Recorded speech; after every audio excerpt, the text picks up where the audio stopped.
National Highway Survival Game loading. Current progress, 99.86%. Ugh. The moment the notification echoed in his mind, Li Jin, sitting at his workstation, bloodshot eyes fixed on the repeatedly rejected project on his computer, let out a weird yelp. His listless demeanor vanished in an instant, and his eyes flew wide open. What is this? A nationwide survival game? First thought. I haven't lost my mind from overworking. Who's behind this? Some deity? Or aliens? Whatever. It doesn't matter. Bam! Li Jin slammed his fist on the desk, leapt out of his workstation like a monkey breaking free from its cage. He kicked over a trash can in his path. He sprinted straight for the director's office. The progress bar was almost full. There was no time left. Bam! He kicked the glass door open. The client sitting inside had barely time to react before Li Jin was right in front of him, moving with explosive speed. Without hesitation, he raised his hand. A hard slap across the face. Ugh, the slapped client hadn't even hit the ground when Li Jin spun around, hurdled the solid wooden desk, and charged toward the director who was sipping tea. An uppercut landed cleanly. Ugh, tea splattered everywhere. The director's glasses flew up toward the ceiling, and the fat on his face jiggled violently. Survival game load complete. Li Jin let out a breath, feeling a weight lift from his mind, and everything went black before his eyes. Deep down, Li Jin still harbored a flicker of worry. What if all this was just a hallucination brought on by overwork? Probably not. When he stood up, he'd already noticed everyone in the office frozen, as if witnessing something unbelievable. Both the director and the client had been in a daze right when he burst in. Just as the prompt said, a nationwide survival scenario. After waiting 2 seconds, scorching heat washed over his body. He slowly opened his eyes. He was standing on an endless highway. It looked like concrete, with no road markings, stretching straight and broad like a giant sword driven deep into the horizon. Vast desert stretched out on all sides, glowing harsh red, and the air shimmered with heat distortion.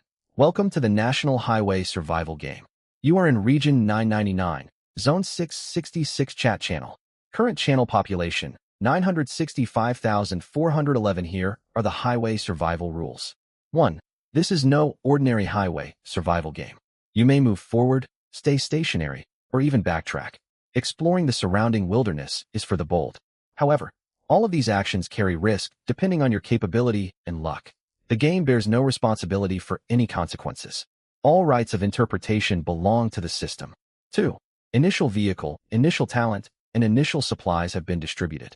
The system ensures fair balance across all starting setups. No objections will be entertained. 3. If you spot road signs along your route, try to follow them.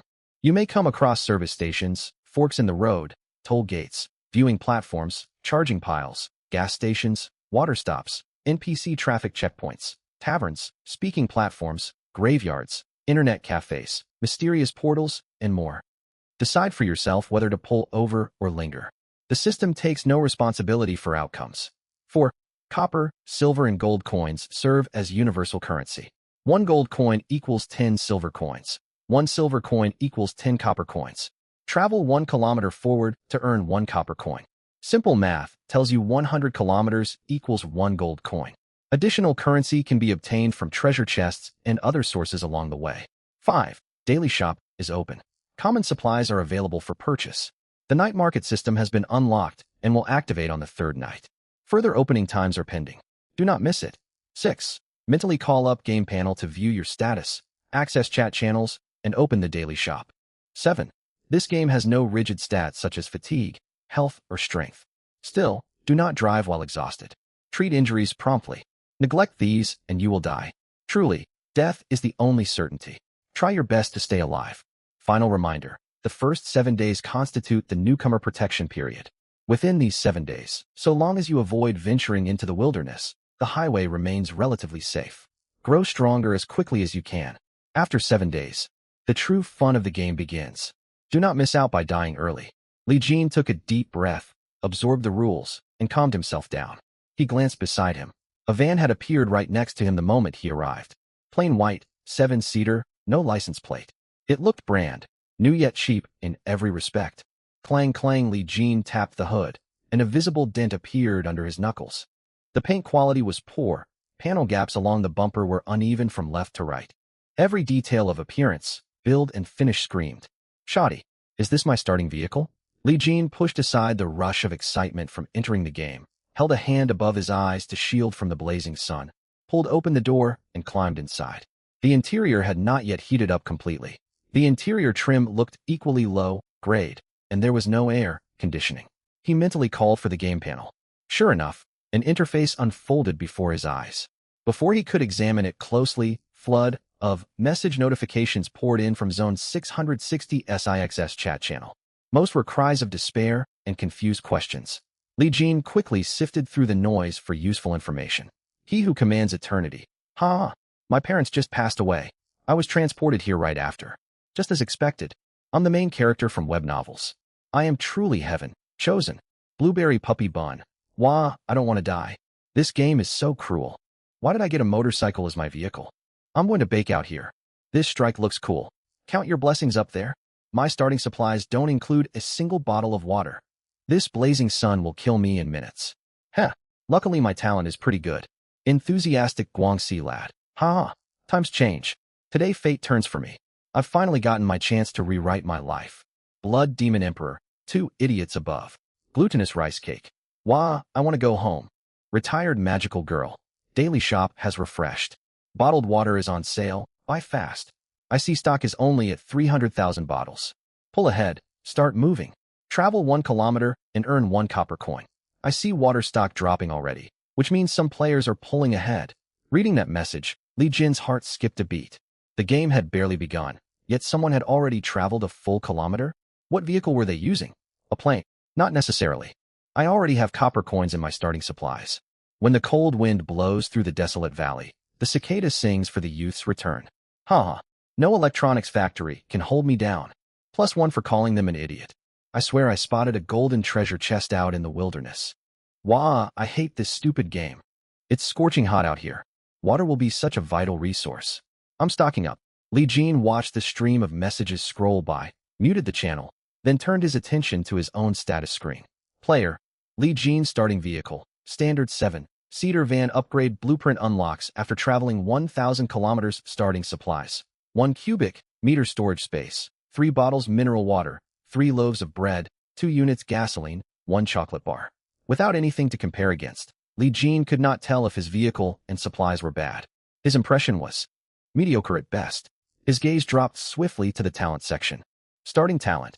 Tax collector of the masses black. Tier Li Jin blinked. Black? Is that a rarity rank? He quickly read the talent description. Tax collector of the masses. Settlement occurs at midnight daily. Collects survival tax based on the number of living players in your channel. 1 copper coin deducted from every living player. This effect is mandatory and cannot be turned off. Only death can halt it. What? Li Jin's eyes widened, half convinced there was a system glitch. 1 copper coin from every living player in the channel? This channel held roughly 960,000 players. That would mean 960,000 copper coins. Converted, that equaled 9,600 gold coins. He still did not know the exact prices in-game. But given you only earn 1 copper coin per kilometer traveled, 9,600 gold coins had to be an enormous fortune. Oh my, that is quite a large sum. Wait, he had not finished reading. Further notes appeared for tax collector of the masses in a dedicated panel. Tax collector of the masses. Rights come paired with duties. Taxes are collected from the people, for the people. As tax collector, you must levy and manage taxes properly. From the masses, for the masses. Each day, 99% of collected tax will be consumed to enact 1 rule chosen from 3 options. Rules take effect the next day and apply to your entire channel. Possible rules include terrain alteration, sudden weather events, server, wide quests, eerie world mechanics, and more. Rules come in silver, gold, and prismatic tiers, randomly generated. Available rules have refreshed. Rule 1 silver. Temperatures will plummet tomorrow across Zone 666. A hailstorm will blanket the whole zone for 9 hours. Low temperature drops close to 3 degrees Celsius. Rainwater can be collected, yet players must guard against hypothermia. Rule 2 silver. Mass migration of wild camel herds will pass through the highway tomorrow. Players all across the zone stand a chance of encountering them. Owners of heavy-duty vehicles can harvest large quantities of meat from the herd. Rule 3 gold. A meteor shower will pass over this zone tomorrow. Wishes may be granted upon shooting stars. Success probability unknown. No taxes were collected on day 1. Tax collector of the masses may enact 1 rule free of charge. After all, Rules must be set first for taxes to flow in. All my gold. Li Jin felt a flicker of irritation at first. 99% of all collected tax gets burned just to activate a rule, and he had to pick one of three no matter what? But that's my money. All of it belongs to me. Yet moments later he grasped just how overpowered his talent truly was. Raw tax wealth alone meant nothing. There was only the daily shop open for now. Li Jin pulled up the daily shop interface. Daily shop. Mineral water / 0.5 copper coin. Bread / 0.5 copper coin. Canned beef / 3 copper coin. Battery cell / 4 copper coin. 1 unit gasoline / 6 copper coin. Sanitary pad / 0.2 copper coin. Instant noodles / 1 copper coin. Sterile underwear / 3 copper coin. Thick cotton padded jacket / 5 copper coin. Only a dozen plus items were stocked, likely a day, one new player bonus, and prices seemed reasonably low. Alter world rules. Li Jin's eyes locked onto the thick cotton padded jacket priced at 5 copper coins. Rule 1 promised a sharp cold snap and heavy hail tomorrow. Not everyone in the channel drove fully enclosed vehicles. Many rode motorcycles, tricycles, or bicycles. Everyone had been transported here from midsummer. Most players wore short, sleeved summer clothes. Li Jin had seen countless outdoor disaster clips online. Hypothermia killed easily even above freezing. Combined with hail, wind, and rain, temperatures barely above zero posed deadly risk. If he enacted Rule 1 tomorrow, those thick padded jackets would become life-saving, scarce goods. Nearly 960,000 players populated the zone. There was no guarantee the shop would restock those jackets the next day. He discarded Rule 2 immediately. He possessed no way to hunt camel herds. That rule would only benefit others. As for the gold, Tier Rule 3. Wishing on meteors carried too much uncertainty. Other players might get great loot from their wishes instead of him. I choose Rule 1. Li Jin made his decision in an instant. Rule enacted. It will take effect at midnight tomorrow across the entire channel. Today's survival tax will arrive in your account at midnight. Tax collector, please await your funds. Pull ahead, ha ha ha. Am I seeing things? The daily shop sells thick cotton padded jackets? Who would buy that in this heat? You'll just sweat buckets. No sane person would touch them. Lonely King. What's wrong with thick padded jackets? Don't mock them. Folks up north swear by them. Retired magical girl. They might prove useful later. Weather can change unexpectedly. Pull ahead. But you have to survive the present first. The weather won't flip overnight for no reason. Be realistic. Every call you make needs careful thought. Wah! Aren't you all terrified? People can really die here. So what? My fate belongs to me. This world fits me perfectly. Blueberry puppy bun. Hey everyone, what is your talent? Mine is purple tier. Isn't that pretty high rank? Pull ahead. I got blue tier. Hey puppy bun, you're riding a motorcycle, right? You must be suffering from heat exhaustion. Are you a girl? I have water if you need some. This strike looks cool. Heh, I also rolled purple tier. Retired magical girl. Mine is gold tier. Anyone get something higher? Not a sissy. Are you kidding me, system? Give me a good talent. Damn it. Lu Ching Fei. At least you got something. I only got gray tier talent. Same here. Mine's garbage. It only boosts treasure, chest encounter chance by 0.3%. Total rip off. Treasure chests? Don't get me started. I opened an iron chest and got nothing but firewood. What good is firewood out in this desert? Count yourself lucky. Mine spawned a venomous snake. I barely escaped with my life. Apathetic soul, my talent is red tier. Red tier. That's supposed to be the highest rank in games, right? Is red higher than gold? You don't play many games? Red or orange always outrank gold. Wow. A red tier big shot. Lonely King. Haha, don't fixate only on talent. Mine is lousy gray tier, but my vehicle. Heh, guess for yourselves. Even Ultraman would get beaten down. Diving squid. My talent is nothing special and my vehicle is average, but my starting supply pack is stuffed full. After setting the rule, Li Jin browsed chat for a while. 3 chat channels existed in total. The global channel was muted. Not even total player numbers were visible. Zone 666 channel held 965,411 players. The scope his new rule would affect. The nearby players channel listed 364 people. Numbers rose and fell constantly. Li Jin was unsure exactly what radius nearby covered. From chat messages, he sorted out critical information. Player vehicles varied wildly. Vans, sedans, skateboards, motorcycles, even helicopters. Talent ranks went gray, white, blue, purple, gold, red. Why is there no black tier? Messages scrolled fast across both channels. The interface existed purely inside his mind, so he could read every line clearly. Across Zone 666, gold tier and red tier talents were extremely rare. Most players had blue or purple, with plenty of gray and white mixed in. It seemed players with weak talents often received exceptional vehicles. Those with mediocre talent and mediocre vehicles sometimes held rare starting supplies. That must be what the system meant by balanced starting allocations. Yet nobody mentioned a black tier talent. Li Jin closed the chat interface. Heat built rapidly inside the van. No air conditioning. Under the crimson sun, staying trapped in the vehicle too long would lead to heat stroke, possibly death. He climbed out, rolled down all 4 windows, then got back in and turned the ignition. Vroom. The van accelerated. Moving forward brought wind, offering slight relief. He drove along the endless highway. For all the bleak, apocalyptic scenery, Li Jin felt an unfamiliar sense of freedom and ease welling up inside him. Some 50 kilometers behind Li Jin, the same endless red desert stretched on, highway vanishing toward the horizon. A white motorcycle roared forward. A young woman in denim shorts and a white tank top rode it, light, headed from the blazing heat. This was Blueberry Puppy Bun from chat, Lu Shuyao. Ugh, I'm burning up. Heat blurred Lu Shuyao's vision. Still, thanks to her talent and motorcycle, she maintained decent speed. Traveled 1,000 meters. Copper coin +1. Traveled 1,000 meters. Copper coin +1. Copper coin +1. Copper coin +1. She halted the motorcycle, hurriedly opened the daily shop and bought a bottle of mineral water. She chugged most of it, then poured the rest over herself. Water and sweat soaked her top, clinging stickily to her overheated skin. Riding a motorcycle under this sun was suicidal. Yet without moving forward, she earned no currency. Ding! A notification chimed in her mind. Opening the game interface, she saw a private message pop up. Pull ahead. Judging by your username, you're a young lady, right? Hey there, would you like some water? Ice cold water at that. The offer tempted Lu Shuyao badly. Ice cold water? How do you have ice cold water? Lu Shuyao replied. Pull ahead. Ha ha ha, no big deal. My vehicle comes with a built-in refrigerator. I have more water than I need. A vehicle with its own refrigerator? Lu Shuyao glanced at her sun-scorched motorcycle and accepted reality. All right, how much are you selling the water for? The private message interface supported direct trades. Pull ahead. I don't want coins. No coins.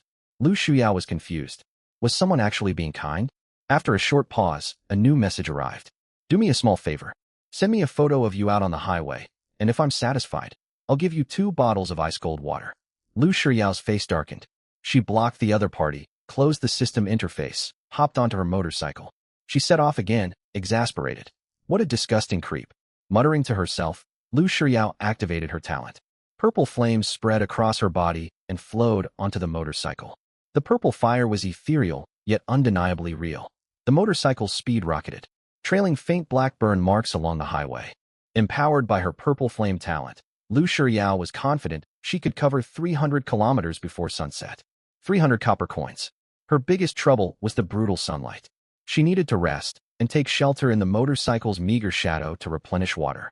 Otherwise, she would suffer dehydration. Her purple flame ability only boosted her vehicle. It granted her no immunity against extreme heat. Li Jin had barely any driving experience, yet the game automatically filled in basic driving knowledge for all players. The system wasn't half bad, it seemed. The highway stretched endlessly. Li Jin floored the gas pedal, tearing down the road at 80 kilometers per hour. His vehicle was nothing special, and his starting supplies were mediocre. On this first day, he had to keep moving to earn copper coins and trade for food. For over 2 hours, Li Jin kept speeding along. He had traveled nearly 180 kilometers. Along the way, he ate the chocolate from his starting supplies, drank 1 bottle of water, and took short breaks. Even so, sweat poured down his face. The scorching sun wore him down. No matter how fast he drove, he got no real relief. The wind blowing against his skin was hot. The game interface showed it was 1:30 in the afternoon. Sunset was still at least 5 or 6 hours away. I can't take this anymore. It was not only Li Jin who was struggling. The van was also straining. He had to slow down repeatedly. The engine temperature had hit the danger mark twice. If he kept going, the engine would overheat and fail. He could not push it any further. Li Jin had no idea what to do if his vehicle broke down completely. He pulled over, opened the door, and huddled in the small shadow behind the van. He twisted open a water bottle and gulped down half its contents. Then he opened the game interface, planning to buy more water. He had traveled 188 kilometers, earning 188 copper coins from the system. At that moment, a message in the nearby channel caught his eye. Yao Yao leads the pack. Anyone want cold water? I've got chilled water and ice cubes. DM me if you're interested. Chilled water. Li Jin jolted. He changed his username to Muzi Huijin and quickly sent a private message to Yao Yao leads the pack. How much for the cold water? I'll take 2 bottles. In the system's daily shop, regular mineral water costs 0.5 copper coins per bottle. Chilled water would likely cost 1 or 2 copper coins per bottle. If the seller wanted to gouge him, the price could go even higher. Li Jin braced himself for a steep price. A reply came almost instantly. Yao Yao leads the pack. Are you a guy or a girl? Confused, Li Jin answered honestly. Male. Yao Yao leads the pack replied right away. Scram. Not selling to you. Li Jin paused and hastily edited his reply. I'm female. Hey, I'm a girl. I said male to keep creeps away. After all, a girl out here in this place has to be careful. Yao Yao leads the pack. Oh, why didn't you say so earlier? Moments later, Yao Yao leads the pack sent an image. Bewildered, Li Jin opened it. A heavy-set, overweight man sat inside what looked like a luxury business van. Beside him stood an open refrigerator stuffed full of bottled water and drinks. Whoa, a refrigerator. Whoa, ice cola. Wait a second. Staring at the stout-faced man in the photo, Li Jin swore under his breath. That was his old supervisor, Wang Fulai. Even the mark left by Li Jin's uppercut was still visible on the man's chin. What a bloated, useless windbag. He could not believe they had landed in the same zone and were this close to each other. After sending the picture, Yao Yao leads the pack messaged again. By the way, what was your family background growing up? Li Jin was confused. He glanced at the ice cola in the photo and swallowed hard before typing. Pretty rough. My dad gambles, my mom is sick, and I have a younger sister in school. Are you giving me the cold water for free? 300 kilometers ahead of Li Jin's position on the highway. A luxury business van sat parked by the roadside. Air conditioning, a refrigerator, game consoles, power banks, and a folding bed filled the cabin.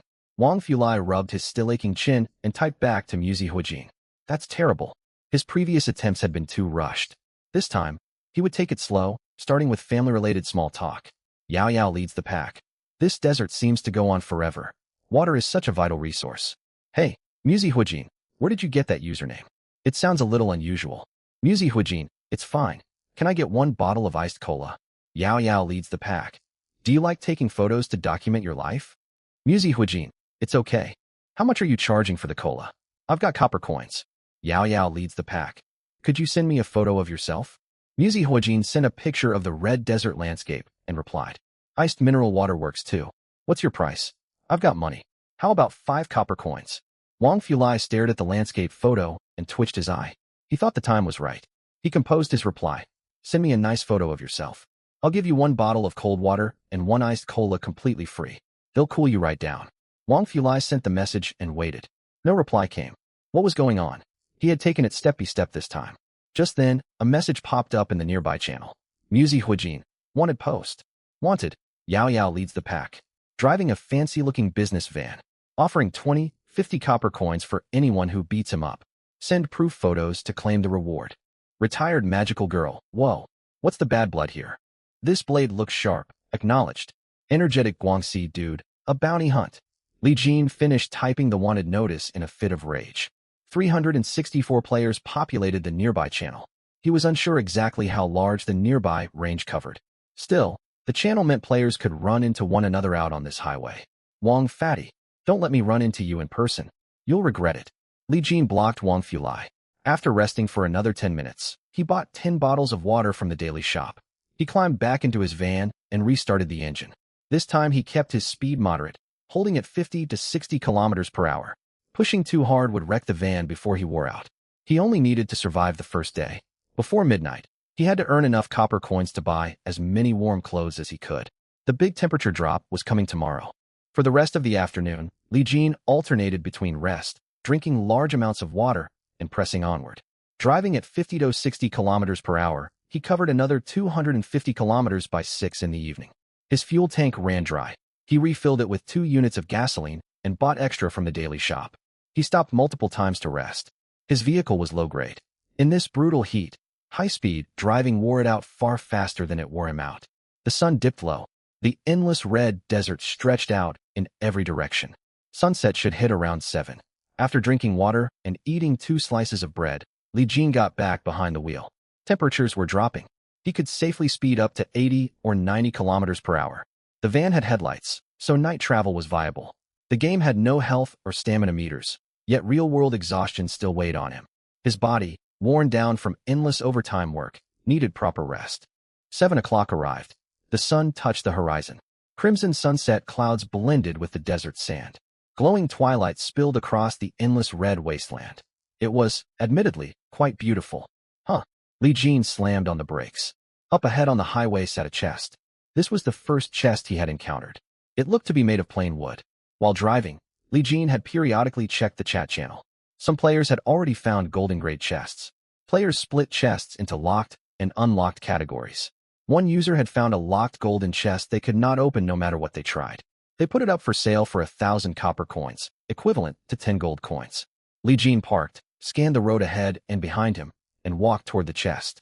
It had no lock. Chat channel posts warned that chests could spawn venomous snakes or zombie dogs. Cautious, Li Jin backed more than 10 meters away, then sprinted forward.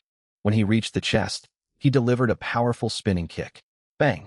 The wooden chest went flying. Contents clattered across the asphalt, spilling out as pale blue-white glowing orbs. Li Jin stood watch for a moment, confirming there was no danger, then stepped forward. He collected the glowing orbs, and the system automatically stowed them inside his 1-incubator storage space. Canned cola ×1, pebble ×1, iron chunk ×3, wood block ×3, condom ×1. The wooden chest held mostly junk. Li Jin opened the cola and drank it down, replenishing sugar and water. Then he returned to his van and kept driving. Less than half a kilometer later, another chest sat beside the road. This one glittered bright gold, studded with decorative accents. Am I really this lucky? Li Jin leaned out the window, heart lifting. This golden chest was also unlocked. Click. His hand reached for the door handle. Then he froze and sat back down. That had been close. He had nearly forgotten caution. A golden-grade chest could hold anything. There was no guarantee the contents would be helpful. It might even unleash hostile creatures. Still, he was not about to walk away from a golden chest. Li Jin shifted into reverse and backed up 100 meters. He slammed his foot on the gas. Roar! He charged straight for the golden chest. It was roughly the size of a rice cooker. A well-aimed collision with his bumper would barely damage the van, mostly scratching the exterior. The risk was acceptable if the reward was worthwhile. Holding steady at 50 to 60 kilometers per hour, he hit deaden. Crash! The golden chest went flying. It tumbled dozens of meters across the pavement and burst open midair. Glowing orbs scattered everywhere. Li Jin threw open his door and hopped out. First he checked the van's bumper. Good, barely damaged. Only a small dent showed. The flying chest had absorbed most of the impact. He walked toward the scattered loot. Then he halted abruptly, tensing up. Alongside the glowing orbs lay a strange living creature on the asphalt. Blood trickled from its mouth. It was badly injured but still alive. It struggled to lift itself, stared at Li Jin in complete bewilderment. A floating label hung above its head. Chest spirit, are you blind? Having spoken, it lost all strength, its eyes rolled back, and it fainted. Li Jin waited warily for a long moment before stepping closer. The system prompt chimed. Congratulations. You have obtained the rare purple pet, Chest Spirit. Name, Chest Spirit. While the Chest Spirit accompanies you, opening any chest grants a chance of higher quality loot. Odds depend on your hidden luck stat and the Chest Spirit's level. This pet cannot fight. It cannot be attacked by other players, but it may be traded to others. If no chests are opened for 3 consecutive days, the Chest Spirit enters a dormant state. A trustworthy companion. Li Jin. He poked the unconscious spirit with his finger, stunned. A purple tire pet. Incredible value. Except it was half dead right now. Odd design choice. Safe from other players' attacks, yet hurt by his own vehicle. Li Jin picked it up like a cloth doll and tossed it onto the van's back seat. Then he gathered all the scattered glowing orbs. Iron chunk ×10, wood block ×20, caterpillar-themed body pillow ×1, canned beer ×4, wood-cutting machete ×1. Beer? And a weapon. Li Jin brightened. Truly worthy of a golden chest. Alongside the Chest Spirit, he had gotten great supplies. Beer could help him stay alert through long drives. Most importantly, he now had a weapon. He wheeled the wood-cutting machete out of storage. It had a curved tip and a broad, heavy blade. This has real heft. Stamped onto the blade was the mark. Highway Survival Unlimited Liability Company. Every food package and tool bore this brand. Li Jin had even spotted it on his van.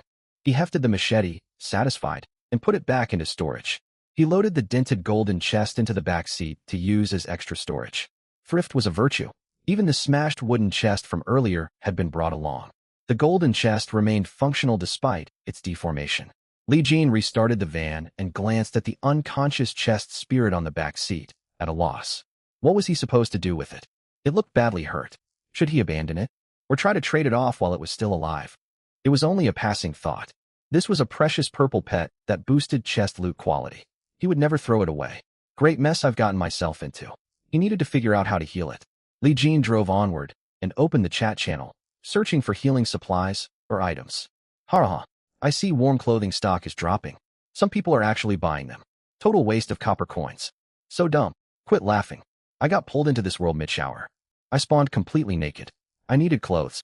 Did you put them on? Nope. Way too hot. Toss them on the back seat. Haha. Then what was the point of buying them? Mind your own business. Weather might turn later. Wait, are you driving completely naked right now? Li Jin cut in.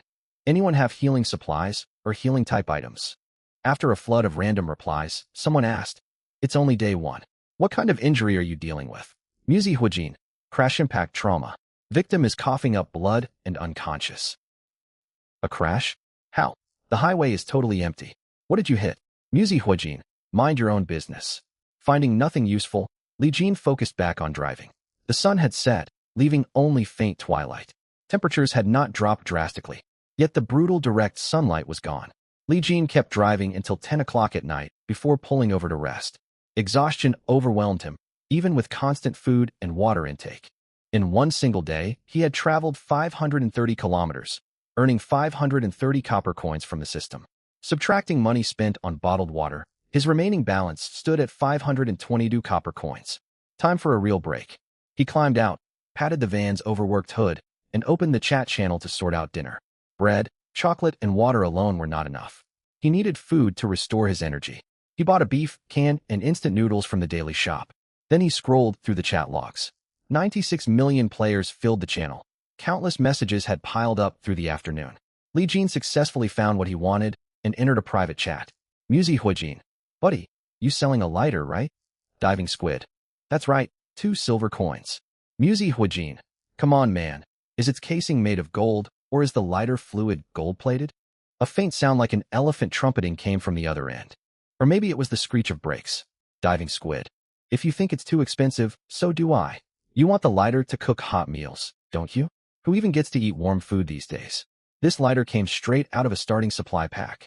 Where else are you going to find one on the market? I'm practically giving it away. Muzi Huijin. That's different. Small trinkets are valuable early game, but they'll be worthless later. 8 copper coins. Let's call it a favor between pals. Diving Squid. Dude, are you deliberately trying to haggle me down to nothing? No one bargains like this. You gonna take it or not? Muzi Huijin.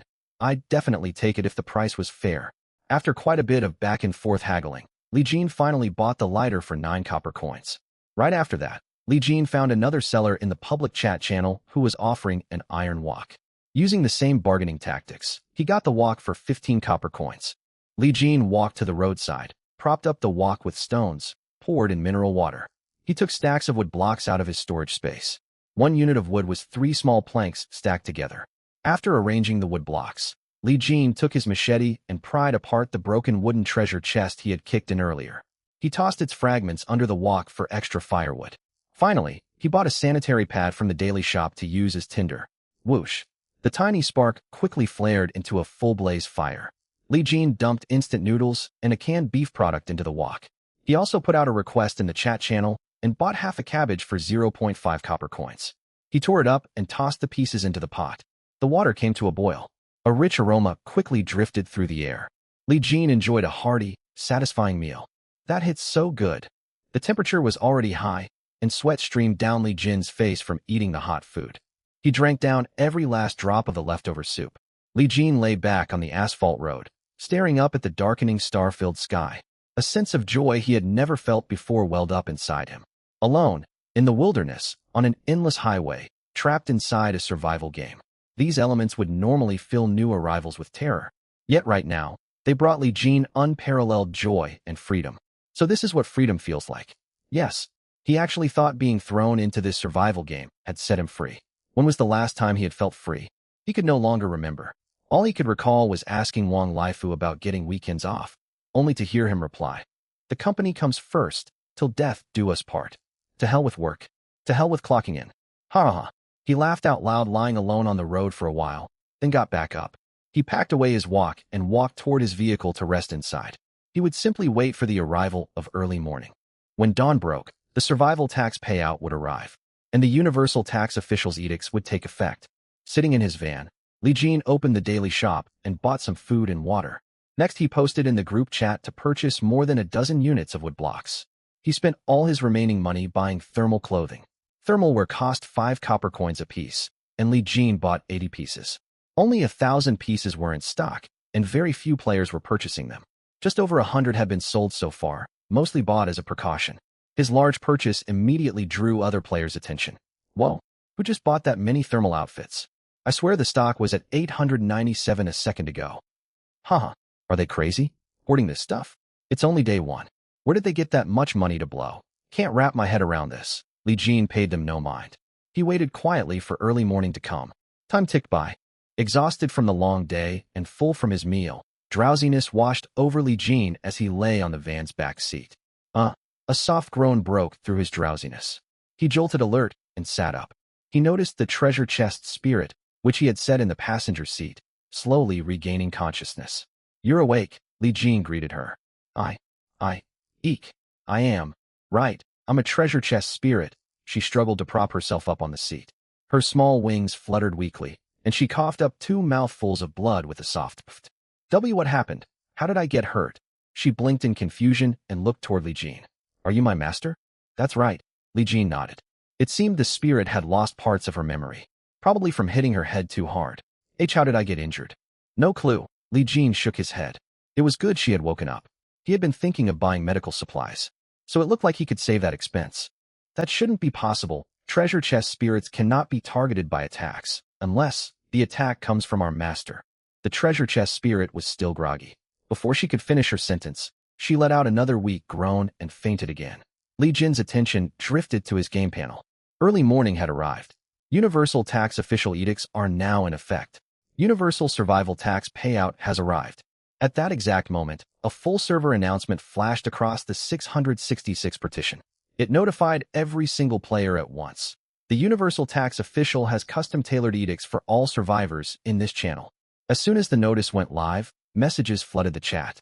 What even is this? Who's the Universal tax official? Edicts? What kind of edicts? I was about to go to sleep. What is this random announcement supposed to mean? I think I know. The Universal tax official must be an NPC. Other than that line, the system gave no further explanation. Everyone in the group chat was thoroughly confused, unsure who the Universal tax official was or what these edicts entailed. Meanwhile, Li Jin finally received the previous day's channel-wide survival tax. Number of survivors in partition 666 yesterday, 965, 411. Deaths, 27. Total survival tax collected, 965, 384 copper coins. Converted to 9,653.8, 4 gold coins. 99% deducted for public welfare funds. Rounded to 1 decimal place, 96.5 gold coins remain for the Universal tax official to claim. Please check your funds. Li Jin's currency display updated, showing 96.5 gold coins. 27 people died yesterday. Li Jin's heart stirred. He had not expected over 24 deaths on the very first day. Some had likely perished from extreme heat, others from unforeseen accidents. Li Jin frowned. The Universal tax official job was far less straightforward than he had initially imagined. His income depended directly on how many players remained alive in the channel. If the edicts he enacted caused mass casualties, that would hurt his own development too. In other words, had the system given him this role to force him to act for the good of everyone? To be a responsible Universal tax official and lower the death toll for all players? No. Li Jin snapped out of that train of thought. He quickly realized his mistake. Drawing on his experience with simulation and management games, he mapped out several potential paths for himself. First path, he could enact ruthless, iron-fisted rules, suppress human nature, establish authoritarian order, and abuse his authority for purely personal gain. Before every last player perished, he could seize all available resources for himself. As long as he grew powerful faster than the player population dwindled, he could ignore all negative consequences. Become a lone wolf who absorbed the power of these 960,000 people to ascend. This was the fully villainous route. Second path, play the benevolent figure. Pick edicts that benefited the general public instead of prioritizing his own interests. He might reveal his identity as the universal tax official, win public support, and unite everyone to survive on the endless highway. This was the benevolent route. But human nature was impossible to gamble on. Some players would definitely try to kill him, refusing to accept anyone holding power over their fate, even if he kept his identity hidden without enough personal strength. Any ordinary player or environmental hazard could easily kill him. Li Jin dismissed this benevolent path with contempt. Third path, use the power of the universal tax official to build a new social order. Rapidly gather resources to boost his own strength and assemble an organized political group. He could choose to reveal his identity and become the ruling magistrate of Partition 666, holding power over hundreds of thousands of people. Fourth path, similar to the third, but go further to build a cult-like following. Make the 960,000 survivors believe he was an official game administrator or even a god. A variant of this path combined harsh methods with genuine concern for the populace. He would care for the people, yet govern with unyielding force, and be worshipped as a holy, divine being. Everything depends on the choices I make. In an instant, Li Jin had laid out every possible future open to him. It felt exactly like an end-time simulation game, with many different ways to beat it. Li Jin was deep in thought, solidifying his resolve, when a harsh beam of light shone from behind his van. Someone's there. Li Jin glanced into the rearview mirror. Bright headlights approached from down the road, belonging to what looked like a motorcycle. Another player. Li Jin considered starting the van. Should he run, or face whoever was coming? Before he could make up his mind, the motorcycle halted 100 meters away. The rider climbed off and waved toward his van. A gesture of peace? Li Jin rolled down his window and waved back. Then the other person shouted, "Hello." Li Jin hesitated. This was the first other player he had encountered in the game. Should he make contact, or keep his distance? Or spin the van around and ram them? At that moment, a message popped up in the nearby player's channel, which Li Jin had kept notifications enabled for. Blueberry Dog Bun. Owner of the van, you there? Wanna link up? I'm a good person. Li Jin thought it over and sent Blueberry Dog Bun a private message. Are you the one on the motorcycle behind me? Blueberry Dog Bun. Yep. Li Jin was typing his reply when a picture popped up in the chat.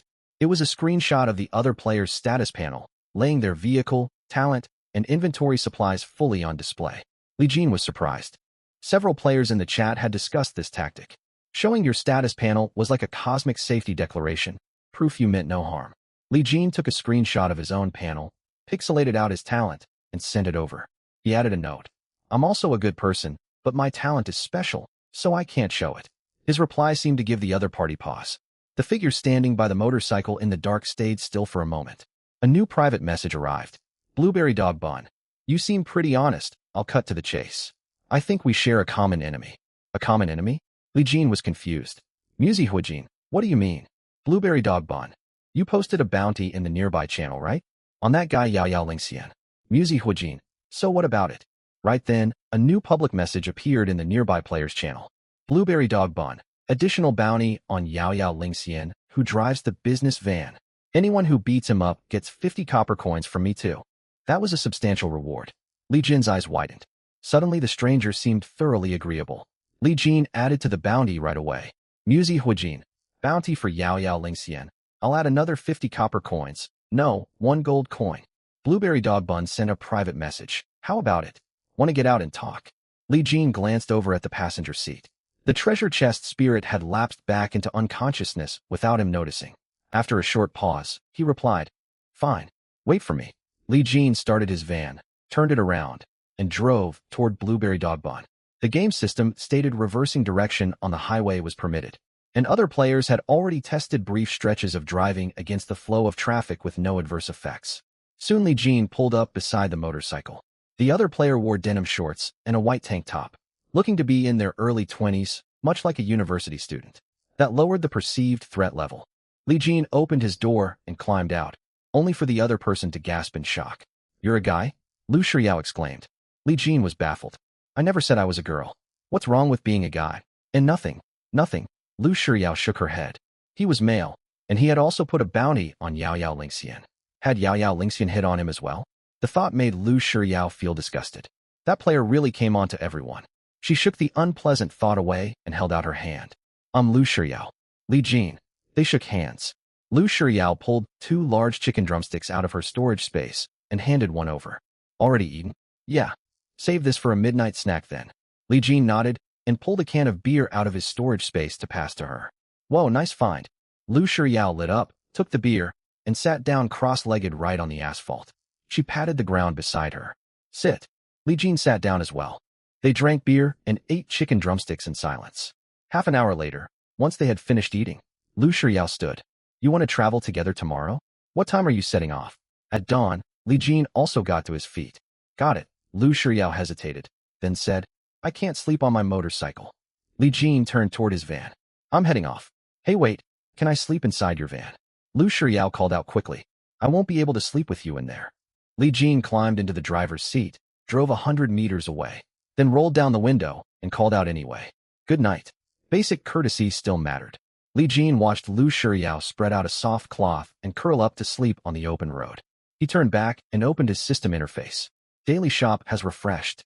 Today's shop stock, mineral water / 2 copper coins, chocolate / 3 copper coins, peach canned fruit / 4 copper coins, 1 cell of battery / 4 copper coins, 1 unit of gasoline / 1 silver coin, type 92 5.8 millimeters pistol / 15 gold coins, 5.8 millimeters bullet single round / 1 gold coin, tomato egg rice bowl / 2 silver coins, bagged instant noodles / 3 copper coins, 500 milliliters vinegar / 1 silver coin, vehicle minor damage repair card / 5 gold coins. Just as he expected, no new thermal clothing had been added to the daily shop. Lonely King, damn. Why are prices going up? Gasoline is 1 silver coin now. It was only 6 copper coins yesterday. Practically doubled. My heavy truck build can't afford to run anymore. This sword looks cool, so fluctuating prices are part of the daily shop mechanic then. Hope we don't end up paying insane sums for bread later. Everyone's talking about the pistol. They actually sell firearms. Look at the price though, 15 gold coins. That's like driving 1,500 kilometers worth of earnings. How many players can pull that off? Probably only those with high power or special vehicles. The stock started at 20, and only 17 are left. Out of hundreds of thousands of players, merely 3 pistols had been purchased. It showed just how valuable 15 gold coins were. I'm still dying to know what that universal tax official edict is about. Who cares? We can't guess it anyway. Fair point. Li Jin skimmed through the chat messages and immediately spent 15 gold coins to buy one of the pistols. Some ruthless players might stay up all night driving to grind for gold coins. He needed to secure his weapon first. A pistol materialized in his hands. It felt solid and heavy. This was his first time holding a real firearm. And excitement stirred inside him. After examining it for a short while, he stowed the pistol away. After a moment's consideration, he bought a second pistol, along with 20 bullets. 2 pistols and 20 rounds of ammunition cost 50 gold coins in total. He still had 46.5 gold coins remaining. After putting the firearms safely away, Li Jin opened his talent interface. New optional edicts had appeared. Optional edicts refreshed. Edict 1 golden. Temperatures will keep dropping. A blizzard will sweep in. Heavy snow blankets the ground, piling deep. Ordinary vehicles will struggle to travel and risk sliding off the road or overturning. Edict 2 silver. Treasure chest spawn rate on the highway is increased for the day. Edict 3 silver. Loot odds for men's, women's, and children's clothing inside treasure chests are increased. Garment styles are random. Li Jin was reading over the edicts when another soft groan came from beside him. The treasure chest spirit woke up once more. She wiped blood from the corner of her mouth and looked noticeably more alert than her previous awakenings. Are your injuries healing on their own? Li Jin asked. Yes, but it hurts so much. The treasure chest spirit held her chest, her voice small and whimpering. It feels like so many of my bones are broken. What on earth happened to me? I can't remember anything. You've lost your memory, Li Jin explained, lying back on the back seat to rest. Another player crashed into you. I rescued you. Crashed into me? But treasure chest spirits can't be targeted by other players' attacks, unless it's our master. You're misunderstanding this, Li Jin frowned and patiently clarified. Back when you were still inside the chest, you hadn't bonded with a master yet. Other players could hurt you then. I picked you up, and only after that did you form the bond with me. Ah, is that how it works? The treasure chest spirit thought it over. It did make sense. Then, thank you. She held out her tiny hand. Li Jin reached over and gently shook her small hand. The treasure, Chest Spirit sat up, wincing in pain. I'm Little Color, the purple treasure, Chest Spirit. From now on, you are my master. Hello, Little Color. Li Jin nodded. Little Color, how long will it take for your injuries to heal on their own? It should take about 3 days. Here. Li Jin held out a pill. What is this? A supreme healing medicine I just bought from another player. Master, you're so kind. Little Color took the pill and swallowed it, then frowned. It tastes bitter. Good medicine is bitter in the mouth. Oh, time to sleep. It was nearly 1 in the morning. Weary, Li Jin lay down. Then he got up again to glance at Lu Shuyao, who had fallen asleep 100 meters away before lying back down. Sleepiness washed over him. In truth, what Little Color had swallowed was a 0.5 copper coin herbal pill. It was not entirely ineffective for healing, but its effects were roughly comparable to anti-inflammatory medicine. Supreme healing potions did exist in the chat channel, but they were far too expensive. One had to live frugally. Li Jin drifted off to sleep with these last thoughts. Before he slipped away, he warned Little Color, who was whimpering from pain beside him. Keep your whimpering down. If you don't need sleep, keep watch on the person behind us. Oh, thousands of kilometers ahead of Li Jin, on a long highway. Beside a heavily modified open-top car fitted with menacing front spikes, rear flame throwers, and a grim, dark paint job, stood a girl dressed like a delinquent with tattoos on her skin. She exhaled a puff of smoke and squinted at her system interface. The tax collector of all citizens has issued a decree for survivors in this channel. Decree effect: temperatures will plummet. A hailstorm will blanket the entire Channel 666 region for 9 hours. Minimum temperatures will drop near freezing. Rainwater may be collected, but stay warm to avoid hypothermia. Interesting. Guan Xiaoyu had always believed she possessed no talent. Her talent slot had remained blank, marked only by a golden symbol. But moments ago, her talent had finally awakened. Highway survival. I can see hidden decrees. She pulled out a bottle of mineral water and began washing off the tattoo decals on her arm. At the same time, she typed a message into the public chat and sent it. Retired magical girl. I have a weather forecasting ability. Temperatures will keep rising today. Everyone, prepare cooling supplies. What a kind person. A true saint. Truly worthy of the title magical girl. Redeeming the word saint. Thank you, retired magical girl. I have ageratum oral liquid. 1 gold coin per bottle. What? You greedy profiteer. 1 gold coin means 100 kilometers of driving. Bah. If you don't want it, plenty of others will. This stuff can save your life in an emergency. When you get heat stroke, the price will go even higher. I'll take 1. Damn it. 2 for me. I have ice packs. Who wants some? Take mine. Count me in.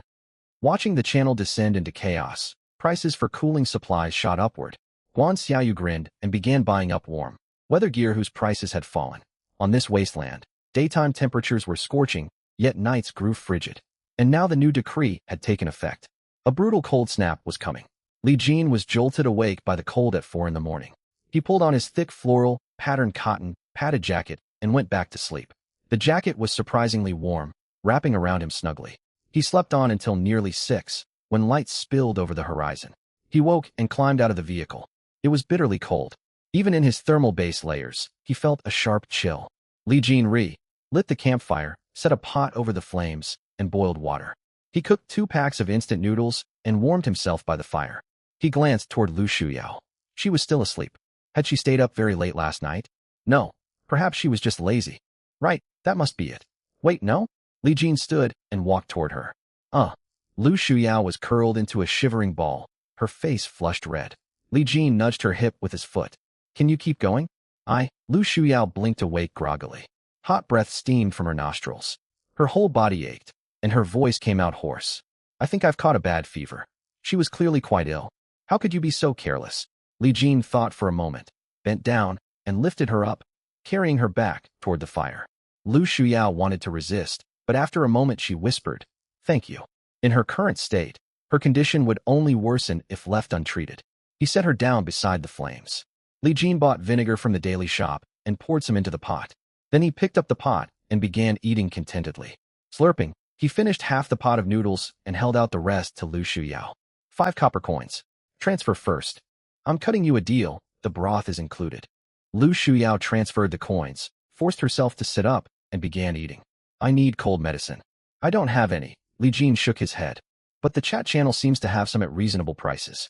Hurry and buy some. Lu Shuyao nodded and opened the public chat. Cold medicine was indeed for sale, yet prices were climbing fast. At 2 a.m., ibuprofen capsules, 3 copper coins each. At 4 a.m., ibuprofen capsules, 5 copper coins each. Now they were 9 copper coins apiece, with some sellers asking for 1 silver coin. Everyone had begun noticing the strange drop in temperature. Lu Shuyao gritted her teeth and bought 3 capsules. She swallowed one with her noodle soup and shifted closer to the fire. Li Jin held out another floral, patterned cotton, padded jacket. 5 copper coins. Why do you have 2 of these? Lu Shuyao stared in surprise at the jacket he offered, glancing at the one Li Jin already wore. She transferred the coins and draped it over her shoulders. Many players had bought one of these jackets as a precaution, but who would buy 2? Li Jin ignored her question. Something puzzled him. Late last night, a user named Retired Magical Girl had claimed to possess weather, forecasting powers, and said temperatures would keep rising. That had caused warm gear prices to plummet briefly. Unfortunately, he had been asleep. By 4 or 5 a.m., prices had rebounded sharply. Everyone had felt the bitter cold, and frost had formed on some players' vehicles. Where is that so-called weather talent user? Retired Magical Girl. You said temperatures would keep rising. There's frost on my car windows. Far ahead. Calm down. Have you ever been to a desert or Gobi Desert? Temperature swings of 30 to 40 degrees are normal there. Temperatures will bounce back once the sun rises. Diving squid, I doubt it. This rate of cooling is far more than ordinary night-day variation. Cheerful Guangxi guy, ha ha ha. Good thing I bought thermal clothes yesterday. Retired Magical Girl, why are you panicking? Besides, when are weather forecasts ever perfectly accurate? Weather is unpredictable. Mistakes happen. This one looks cool. Are you kidding me? I stocked up on cooling supplies because of you. You. The chat channel erupted into chaos. Li Jin frowned. Something felt off. Did Retired Magical Girl truly have weather forecasting talent? Had she foreseen the cold snap from the decree and spread false information so she could stock up on warm gear cheaply? Could she predict weather altered by official decrees? If so, she was ruthless. The weather feels wrong. A severe cold snap is coming. Li Jin turned to Lu Shuyao. Can you still drive? I might manage, but my fever could get worse. Lu Shuyao shook her head. If you're in a hurry to move on, we can part ways. I need to rest for half a day, maybe longer. Li Jin said nothing. He cleaned his pot and sent a message to the public chat. Muzi Huijin, don't trust her. The weather is clearly turning dangerous. A heavy cold snap is on the way. Everyone, buy warm supplies quickly. He sent the message and closed the chat. He would let events unfold. Lu Shuyao watched Li Jin, about to speak, when a winged spirit, like creature, flew out of Li Jin's car window and circled above his head. An NPC label floated above its head. Is that a treasure chest spirit? A pet? Lu Shuyao asked. Li Jin nodded. Then suddenly asked Lu Shuyao, how old are you? 20. All right. Li Jin's hand flickered, and a small bottle appeared. He held it out to her. What is this? Lu Shuyao took it and gasped. Healing holy water. She had seen listings for this exact item in the chat channel while buying cold medicine. It cost 6 gold coins, far beyond what she could afford. This bottle can be used many times. You only have a fever, so just take a small sip. Don't drink too much, Li Jin warned. Okay, how much do I owe you? Lu Shuyao asked. No charge. Consider it a favor you owe me. Li Jin shook his head. All right. Lu Shuyao did not argue. She twisted open the stopper and took a tiny sip. Even that small sip brought instant clarity to her foggy mind. Warmth spread through her whole body, and the burning heat faded from her cheeks. The effect was remarkable, truly worthy of 6 gold coins. Out of 96 million players in Channel 666, very few could afford such a thing. Rest for 1 more hour, then we leave together. Okay. Lu Shuyao handed the bottle back. I remember this favor. This saved me, and I won't forget it. Good. Li Jin reached to put the holy water away, when little color drifted over. Her small face wore a longing expression, and she whimpered. Ouch, my ribs still haven't fully healed. Li Jin brought the bottle out again and let little color take a small lick. Little color gasped. Visibly, she grew far more energetic. 1 hour later, Li Jin started his vehicle and set off for the day. Lu Shuyao rode her motorcycle beside him, while little color sat buckled safely in the passenger seat. Li Jin glimpsed faint purple flames flickering around Lu Shuyao and her motorcycle. That was her talent. It kept vehicles in peak condition, pleased their machine spirits, drastically cut fuel and power consumption, and boosted maximum speed by roughly 30%. The wind howled. Temperatures kept falling. Though the sun had risen, thick dark clouds blotted it out. Wind roared, and the hailstorm drew near. Li Jin and Lu Shuyao traveled non-stop until nearly 10 in the morning, covering more than 100 kilometers. At 10:10, they were forced to stop. The wind was ferocious, howling like wolves. Black storm clouds stretched across the whole sky. Large raindrops began to fall, and surface temperatures had dropped below 20 degrees Celsius. Lu Shuyao leaned close to the car window, still looking worn from her illness. I can't ride anymore. The wind is too strong. A heavy downpour is coming. Let's stop. Hail is likely, Li Jin nodded. Get into the back seat. Hail? Got it. Lu Shuyao covered her motorcycle with the blanket she had slept under the night before, securing it with rope she had traded for. Then she opened the door and climbed into the back of Li Jin's van. The instant she sat down, loud crackling thuds rang out. Hailstones the size of soybeans hammered down mixed with rain. Lightning flashed, and thunder boomed amid raging winds. Whoa! Lu Shuyao stared at Li Jin in shock. You were right. Hail is actually falling. Just coincidence. Li Jin watched rain and hail stream down the windshield. The time had come. He opened the chat channel. I'm looking to buy warm weather supplies. I need clothes. I'm freezing. Lonely King, hail? I fear nothing. I'm getting pelted by hail. You drive a 100-ton truck. Of course you're fine. What about those of us in open-top vehicles? Rain soaked my scooter. Someday I'll drive a 100-ton truck. I'm freezing. I'm still wearing shorts. Buying warm supplies. I have waterproof raincoats. 1 gold coin each. What? That's robbery. Take it or leave it. Diving squid. Selling blankets. 1 gold coin each. Sleepy song. Hand warmers. 1 gold coin. Far ahead. Hot water. 2 gold coins a bottle. Can save your life right now. As expected, prices for warm supplies skyrocketed. Li Jin saw that Wang Laifu was profiting heavily from the crisis. He gritted his teeth. Wang Laifu, your turn will come. Wang Laifu was in the same regional channel. Their paths would cross sooner or later. Anonymous user, selling floral, patterned cotton, padded jackets. Limited stock, 78 pieces. No coins needed. Trade for rare special resources only. Message me privately. Li Jin hid his identity. He had already drawn some attention for stockpiling these jackets yesterday. If he sold them openly now, people would suspect he had something to do with the sudden cold snap. Thanks to his tax collector of all citizens' talent, Li Jin was not short of money. He earned more than 90 gold coins each day, enough for his needs. What he wanted were rare special items. Seconds after posting, his private message inbox flooded. Brother, I'll trade rare personal keepsakes. Please help me survive. I'm freezing to death. Hey friend, I have yak meat. You interested? Hey, what kind of rare resources do you want? I have a glowing stone from a golden treasure chest. No system description, unknown use. Would this work? Hey, I have various practical survival gear and supplies. I can show you what I've got. Li Jin stared at his pile of private messages, feeling bewildered. What was the first person thinking? And where had the last player gotten so many miscellaneous survival items? Had they looted them from a treasure chest? As for the glowing stone, he worried it might be radioactive.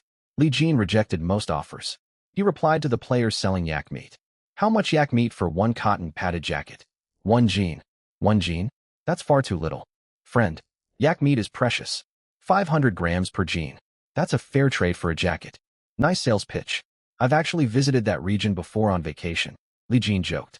Hey friend, don't copy my way of speaking. Flattery won't get you anywhere. 1 jean of yak meat for 1 jacket. 2 jean. 1 jean, plus a barbecue wire mesh as a bonus. 2 jean. Hey, 1.5 jean. Deal. He received 1.5 jean of yak meat plus the barbecue mesh.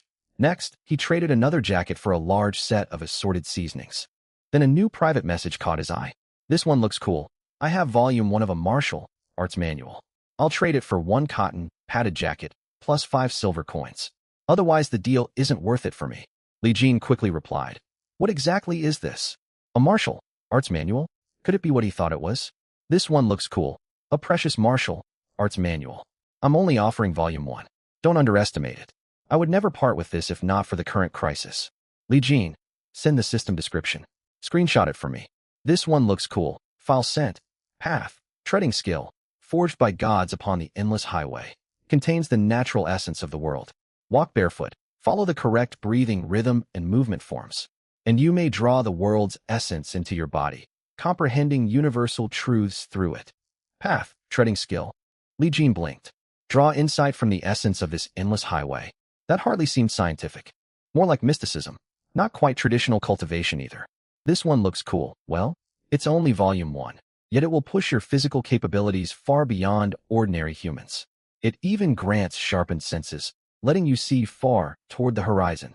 Li Jin thought for a moment and accepted the trade without further hesitation. Hail hammered against the vehicle. Chu Qingyang huddled in the cargo bed of his tricycle, sheltered only by a sheet of plastic. He sighed in relief when the trade was confirmed. He received the jacket and put it on. Finally, some warmth. The tricycle offered almost no shelter against hail. He had been stuck wearing shorts in the bitter wind. Without that plastic sheet he had traded for, he would not have survived. Chu Qingyang sent another private message. This one looks cool. Add me as a friend. You've gotten a real bargain. Even the first level of path, treading skill, is impressive, though cultivating it is quite challenging. Challenging to cultivate. This one looks cool, exactly. But getting started is relatively easy. If you want the later volumes, you can contact me. Don't expect such a low price next time. Chu Qingyang smiled to himself. Path, treading skill had 9 volumes total. Once the buyer practiced volume 1, they would surely come begging for the rest. Then the tables would turn. Here, Lu Shuyao, sitting in the back seat, suddenly held out a bottle of hot water. Li Jin, who had been reading over Path, treading skill volume 1, looked up in surprise. Where did you get hot water? Lu Shuyao moistened her lips. I traded with Far Ahead. Huh. Lu Shuyao forwarded screenshots of their conversation. Blueberry puppy pack. Brother? I'm freezing. Far Ahead. Oh? Little girl, feeling desperate? Cold is no fun. I have hot water. But, remember how you turned me down before. Blueberry puppy pack. Brother, I'm freezing. Can you give me 2 bottles of hot water and some food first? Far Ahead. Heh, I can. But you know what I want in return. Blueberry puppy pack. Brother, the system has a video call feature. Please give me food first. I admit I was wrong. I need to survive. Far Ahead. Ha. Very well. He sent over 2 bottles of hot water plus biscuits and snacks. System trades required both sides to offer goods. Lu Shuyao had placed a strand of her hair as her trade item. Li Jin glanced at Lu Shuyao and silently gave her a thumbs up. Then he sent a private message to Far Ahead. Muzi Huijin, brother? Are you still there? Far Ahead. Oh? Weren't you putting a bounty on me? Playing hero before, now you're messaging me. Muzi Huijin, I've learned my lesson. I truly realize my mistake. Brother, you know I came from a difficult family and never trusted others easily. Now I finally see what a good-hearted person you are. You give food and water for such small returns. Everyone else only cares about profit, exploiting other players. Compared to them, you are practically a saint. Please send me some food and water. I will repay you someday. Li Jin typed out the long message and sent it. Far Ahead. Excellent. Very well. Li Jin could practically picture Wang Laifu laughing loudly, his big belly shaking. Far Ahead. 2 bottles of water, 1 warm cola, plus 1 of my grilled sausages. Ha. A trade window popped up. Li Jin's eye twitched. He placed an empty instant noodle bucket into the trade slot. Thinking about it, Lu Shuyao munched snacks and sipped hot water, then commented. He's creepy, but maybe not truly evil. He actually helped me when I begged. You're wrong. Li Jin shook his head and sneered. I know him. He is a man ruled by his base impulses, ruthless, greedy, and foolish. Hardly worthy of being called human. A worthless, loathsome glutton. Lu Shuyao stared. Did you know him before we entered this survival game? I did. Last year he assaulted an intern at his company. He was arrested, but bribed the girl's parents. Her parents pressured her to drop charges and submit a letter of understanding. He got released early. What? Lu Shuyao gritted her teeth. So she just forgave him? How could her parents allow that? The girl took her own life later. Lu Shuyao fell silent. That's unforgivable. He should have been fired for the scandal. But he had connections among company executives and got his job back. Li Jin ate some snacks and raised the bounty on Wang Laifu by 1 more gold coin in the regional chat. That intern girl had been like a junior apprentice under Li Jin. Hail pelted down in a fierce onslaught. Yet the hailstones themselves were small, nowhere near big enough to shatter car windows. At worst, they would leave a few dents on the hood, nothing critical. Half an hour later, the clattering racket gradually died down, and the rain eased for the time being. Complaints in the global chat channel kept pouring in nonetheless. Damn it. It was sweltering hot yesterday, and now out of nowhere we get hail. I almost got clobbered. Hee. Serves you right for driving an open, top vehicle. Us fancy closed, cabin vehicle players are just a little chilly. Honestly, it's kinda refreshing. The smart ones are already collecting rainwater. Selling cotton, padded jackets. Fresh out of a treasure chest. 3 gold coins. Trading wood blocks and matches. We can start fires to warm up. How am I supposed to light a fire with all this wind and rain? Lighted inside the vehicle, Elmio 666. You trying to never wake up again? Trading cold, relief granules. Give me food in exchange. Selling quilts. My vehicle isn't waterproof. Trade me something water resistant. Got an electric rice cooker up for grabs. We could make hot soup. Hey genius, where's the electricity supposed to come from? I just spotted a service area nearby. Haha guys, I'm heading in to rest. I passed a gas station a little while ago and ran into another player. We're sheltering from the rain together here. Funny thing is, there aren't any NPC staff working this gas station. Even yesterday, players had begun stumbling across various facilities and buildings along the roadside. Some had even run into system NPCs who appeared to be law enforcement officers running drunk. Driving checks. Li Jin glanced out the window. The sky remained heavy and overcast. Over the local chat channel, Yao Yao Lingxian had posted a message. Yao Yao Lingxian. 2 unethical players to watch out for. Blueberry Puppy Pack and Muzi Huijin. These 2 mooched supplies off me, then blocked me the second I tried to talk to them further. Yao Yao Lingxian. Everyone be warned. Blueberry Puppy Pack rides a motorcycle. Muzi Huijin's vehicle is unknown. These 2 women cannot be trusted. Don't let them take advantage of you. Li Jin ignored the message. But Lu Shuyao fired back right in the group chat. Blueberry Puppy Pack, you disgusting creep. You kept making inappropriate advances toward me. Was it so wrong of me to ask for 2 bottles of water as compensation for the harassment I got from you? I hope I never cross paths with someone like you. Yao Yao Lingxian, you're lying through your teeth. You showed up begging for handouts, stole my supplies, and blocked me right after. Blueberry Puppy Pack, here's our chat log screenshot. Image, Yao Yao Lingxian. That's edited. It's doctored. Blueberry Puppy Pack. The game system doesn't even have photo editing features. Yao Yao Lingxian, who knows? Maybe it's some trick from your special talent. Blueberry Puppy Pack. Fine. Just you wait. Lu Xiao's face flushed bright red from anger, her sickly pallor fading away entirely, fired up with rage.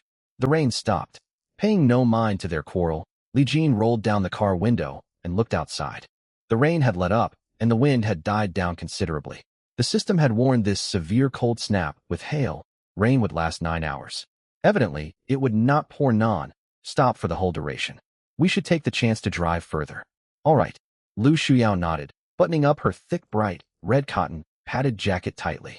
She wrapped a white cloth around her head to shield herself from the cold wind and pushed open the car door to step out. Virum. Li Jin started up the van and set off once more. The tires crunched over leftover hailstones scattered across the asphalt. The road was somewhat slippery, yet it posed little trouble for Li Jin's van. Lu Shuyao activated her talent. Purple flames spread from her body onto her motorcycle. Oddly enough, these purple flames gave off no heat while touching her skin. But once they covered the motorcycle, they burned intensely, leaving black scorch marks and melting patches on the road surface. Perhaps that had something to do with the true nature of her talent. Her talent was not fire manipulation. It was the purple, ranked talent vehicle soul. This talent awakened and empowered vehicles, boosted machine spirit comfort, cut fuel and power consumption, and raised vehicle speed. It granted no enhancements to her own physical body. Judging purely from what he had seen, though, it hardly seemed worthy of a purple, grade talent. Gray, white, blue, purple, gold, red. No black, ranked talents had been cited yet.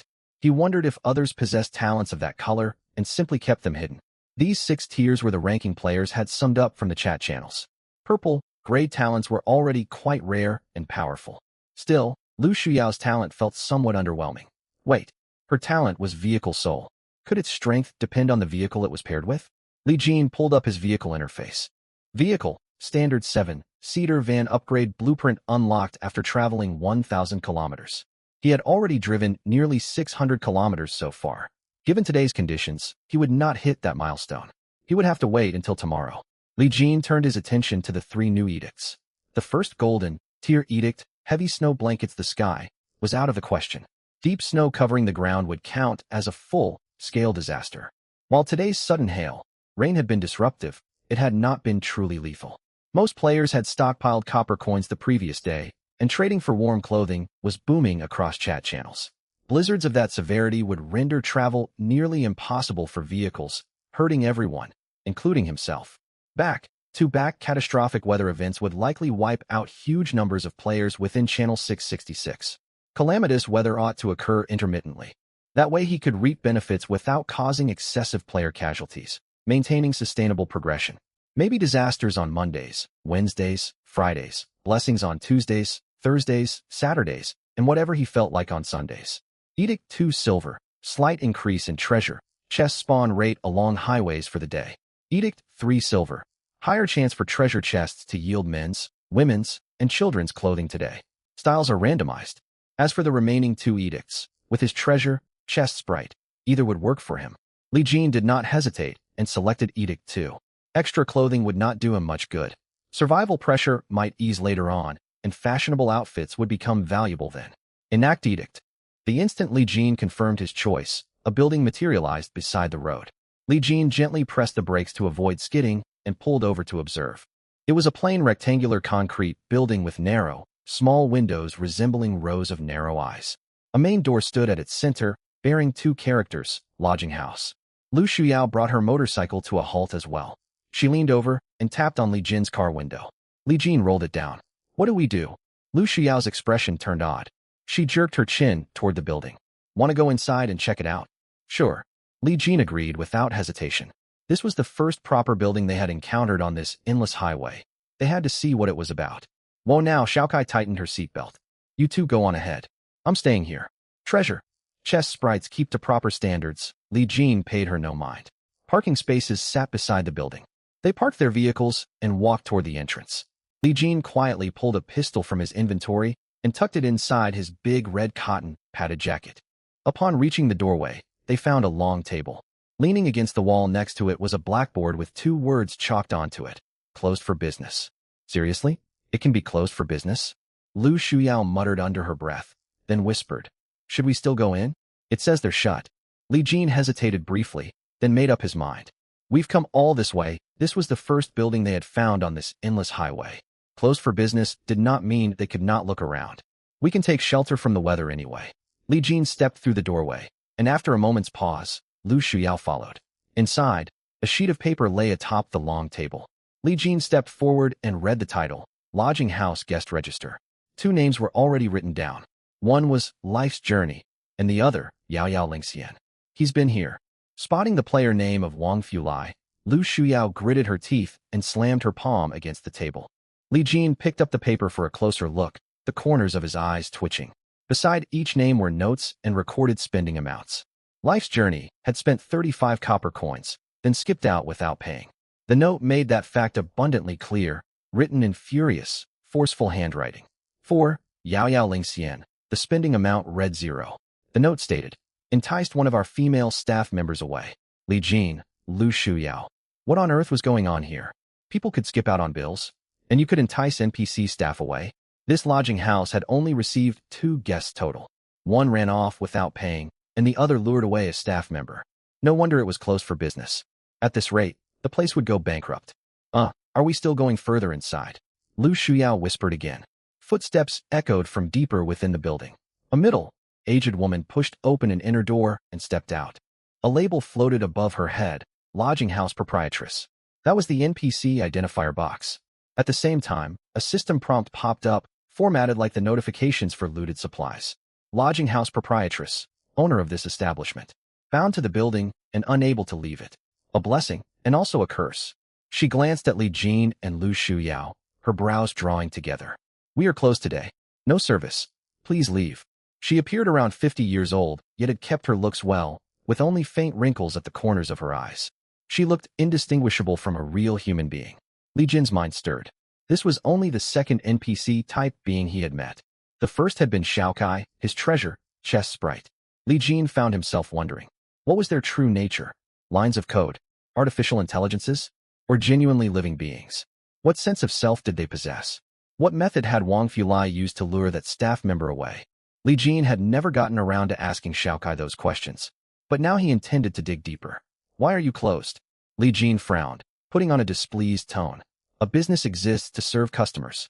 Do you even know how to run this place? Lu Shuyao was caught off guard by Li Jin's attitude, then coughed and quickly played along. Exactly. The customer comes first. Why turn us away? The middle-aged woman stared at them as if they were fools, then let out a scoff. Our only female staff member was lured away by a heavy-set man. Poor thing. She had no power to refuse. A bitter smile crossed her face. Now there is only me left. I would reopen, but I need new staff members first. Li Jin blinked in surprise. So that was why they were shut down. This lodging house had only ever employed 2 people, the proprietress and 1 staff member. Wang Fulai had taken that staff member away, leaving only the owner behind. Just you alone now? Li Jin paused, an idea forming. Can you not work as staff yourself? He was testing her reaction.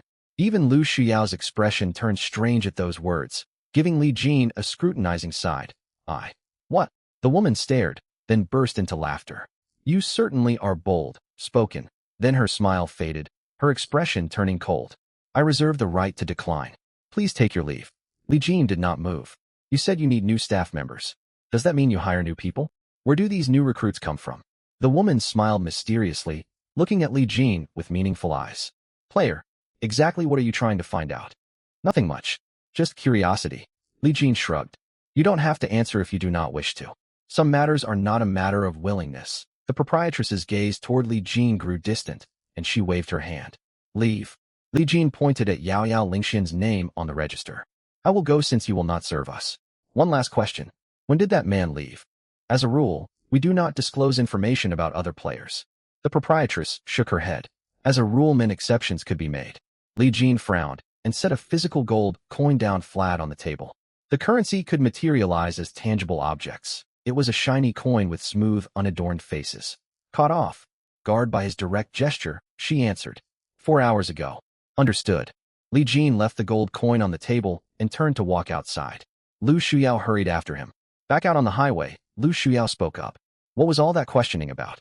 I am curious where they get new staff too, but you had something else in mind, didn't you? Nothing special. Li Jin glanced back toward the lodging house building. You can just take it as simple curiosity. Curious about what? Curious how she can seem so completely human. Lu Shuyao blinked. Are you saying she has genuine, independent consciousness? But she is just an NPC who really knows. Ha! Wang Fulai laughed heartily, his fat cheeks jiggling. This is fantastic. This world was amazing.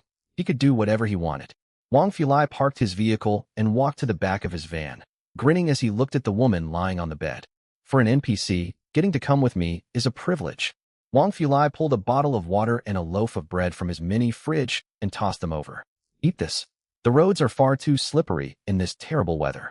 We are stopping for the day, no more driving. Wang Fulai had figured out something. As long as players provided equivalent compensation in supplies or currency, this NPC woman could not refuse their requests. She had to obey. The woman huddled on the bed. A label floated above her head. Female attendant. Fear shone in her eyes as he looked at Wang Fulai, yet in the end, she nodded softly. I will obey. Bound by NPC programming, she held no power to refuse. Female attendant, cannot refuse. Must comply with all requests put forward by players. Note, the player must provide fair compensation in return. Li Jin and Lu Shuyao resumed their journey. Less than half an hour passed before fierce winds returned, and the hail, rain descended once more. They were forced to stop again. Confounded hail, rain. Lu Shuyao cursed, climbing into the back seat of Li Jin's van. She wrapped herself in a quilt, leaned against the window, and idly drew smiley faces on the fogged glass. Why are we not finding any treasure chests? Xiaokai sighed, staring out at the empty highway. I am not complaining, so why are you? While raising Wang Fulai's bounty to 2 gold coins, Li Jin bit into a sausage he had obtained through trading. Sausage? Lu Shuyao shot upright. Give me half. 1.5 silver coins. Cent. Li Jin tore the sausage in 2 and tossed 1/2 to her. Xiaokai pouted. If we never find chests, I'm afraid you'll think I am useless. I boost chest quality, not their spawn frequency. Li Jin comforted her. We might run into plenty tomorrow. I hope so. After finishing her sausage, Lu Shuyao alerted Li Jin. Check the chat channel. Something major is going on. Tons of people are posting. Li Jin opened partition, 660 SIXS public chat. The conversation blowing up was from someone he recognized. It was this Blade. Looks cool. The player who had sold him the road, treading skill. This Blade. Looks cool. Critical warning. Be cautious of NPCs inside roadside buildings. They can pose real threats. Do not treat them like mindless game units. Treat them as actual people. Retired magic girl. Tell us more. Xiao Song, sleepyhead. I ran into NPCs doing drunk driving checks earlier. They seemed pretty reasonable. Can't afford it. I stopped at a tavern not long ago and bought some drinks. What did those drunk check NPCs look like? Lonely King. He's right. Watch out for NPCs. One tried to rob me. Energetic Guangxi dude. Aren't you driving a heavy truck build? Scared of robbers. Lonely King. I wasn't scared. I didn't even stop. If they hadn't jumped out of the way, they would have become my speed bump. This blade looks cool. Just stay alert. Those NPCs' gazes feel far more than pre-written scripts. See Gong admires women. I met an NPC too. Their eyes felt so strange. It seemed like they wanted to say something, yet they said nothing in the end. Very unsettling. Same here. I stopped at a gas station, and the staff NPC begged me to give them some food. Li Jin raised an eyebrow. Lots of players were encountering buildings and NPCs today, and several others had noticed the same odd details he had. These NPCs might be more than simple programmed units. Clatter, clatter, clatter, a violent hailstorm jolted Li Jin back to his senses. Lu Shuyao wiped the car window and glanced outside, then shook her head. It looks like we can't set off anytime soon. The hail has piled up thick on the roads, making them extremely slippery. Traders were already advertising tire chains in the chat channel, but they were charging exorbitant prices. Besides, the hail could stop at any moment. It simply wasn't worth spending a fortune on chains. Li Jin checked the time. It was nearly 1 in the afternoon. Let's have lunch, then get some sleep. Li Jin made up his mind. If we can't travel during the day, we might as well rest. We can always drive through the night. Sounds good. The two ate their fill. There was no point lighting a fire and setting up pots. They munched on snacks and bread and drank some water. Once full, Lu Shuyao wrapped herself in a thick red cotton padded jacket, covered herself with a white blanket, and lay down on the back seat, soon drifting off to sleep. Though they had only known each other for a little over a day, Lu Shuyao trusted Li Jin deeply. Li Jin did not rush to rest. He continued selling the red cotton padded jackets from his stock. He had already sold more than a dozen, with roughly 60 still left.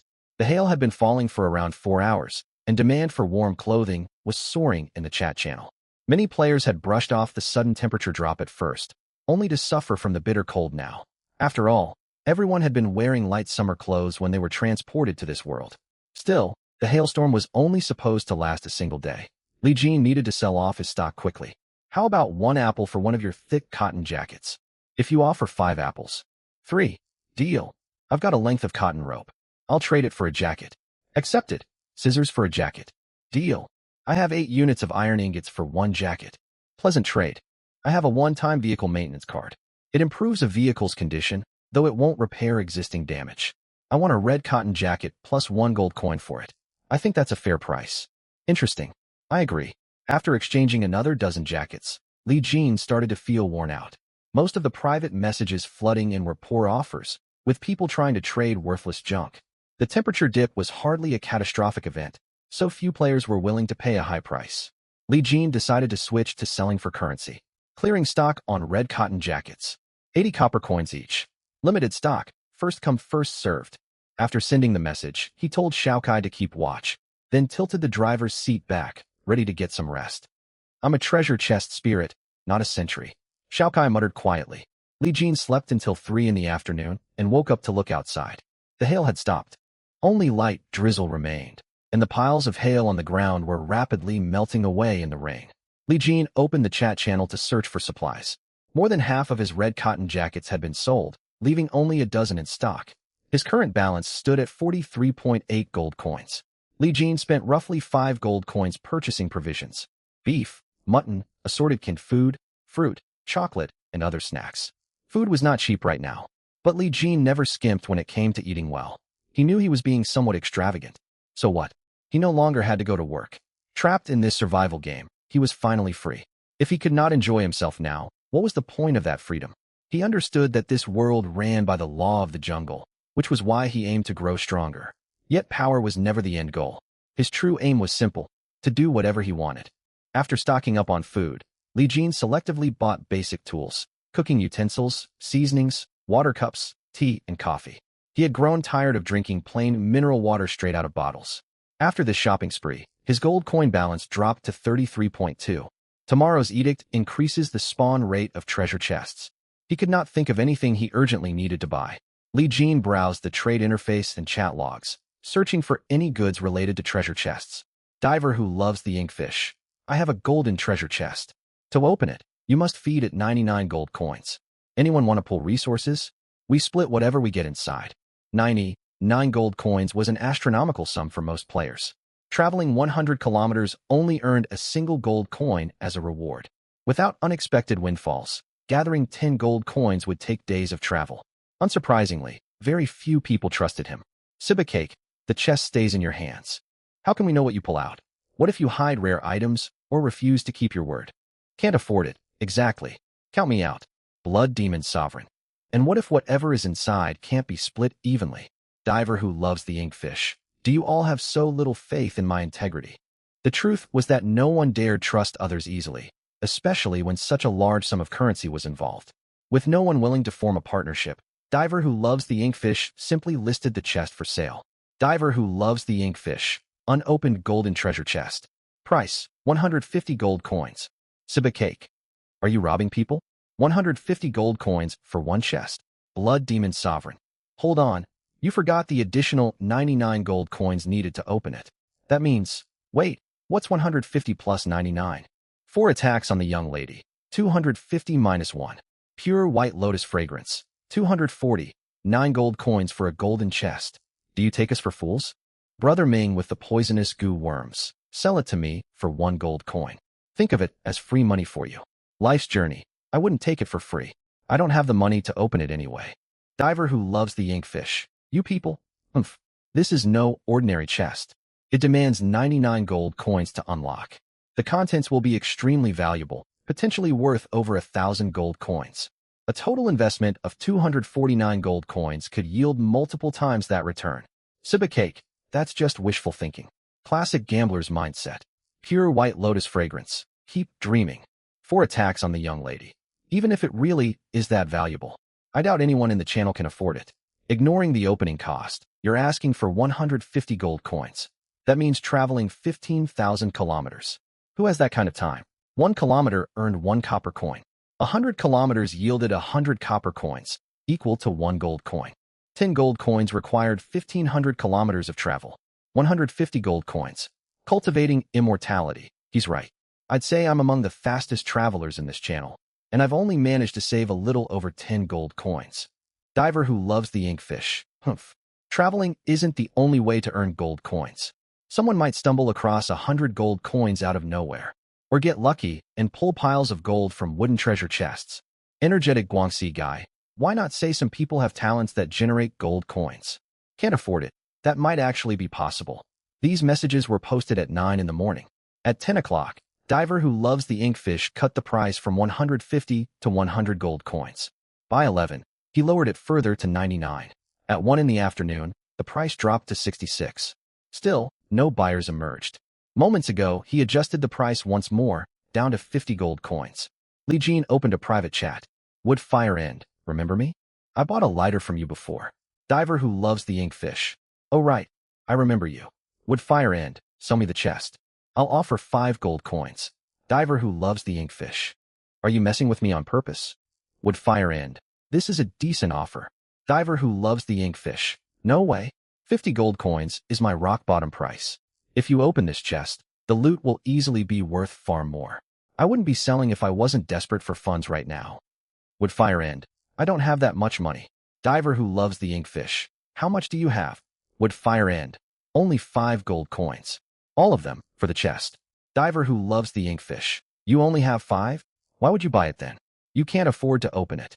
Would fire end. That's none of your concern. 5 gold coins is a fair offer.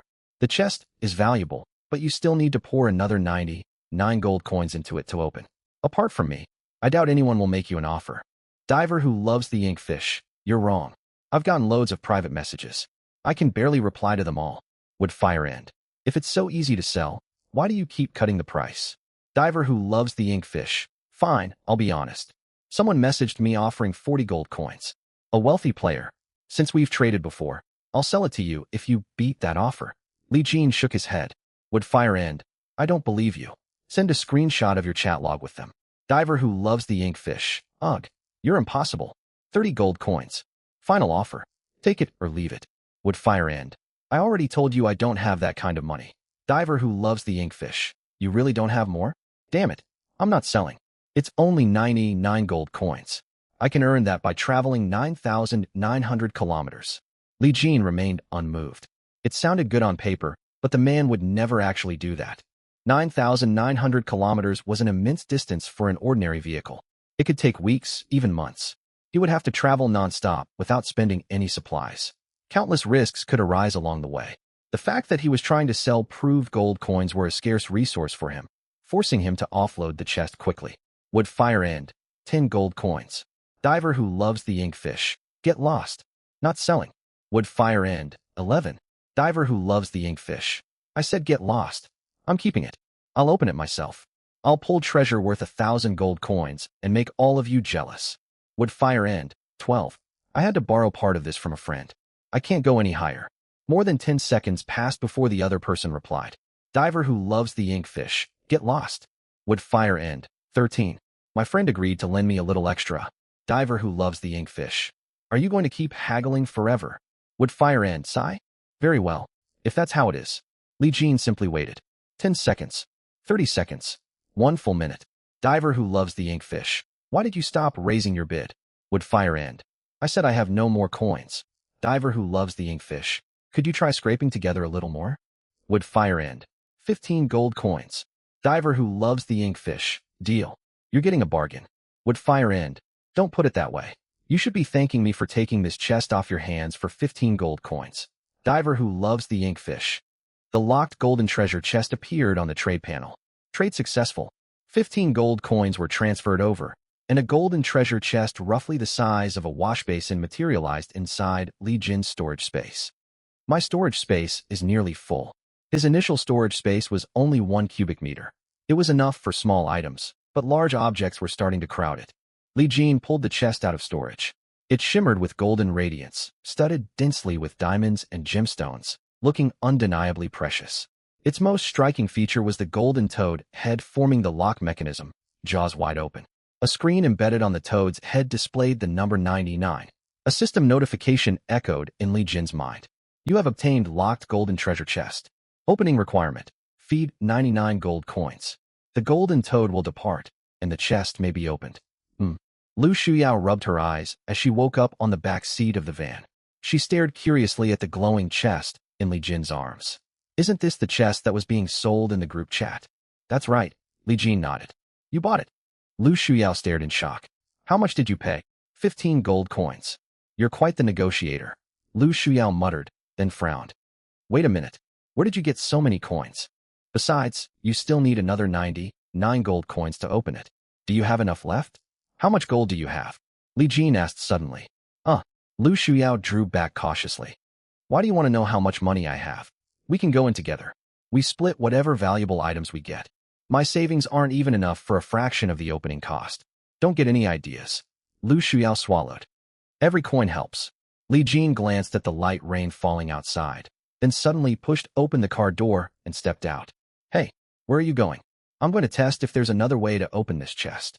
Carrying the treasure chest, Li Jin walked 100 meters away and set it down in the middle of the highway, then returned to the van. Wait.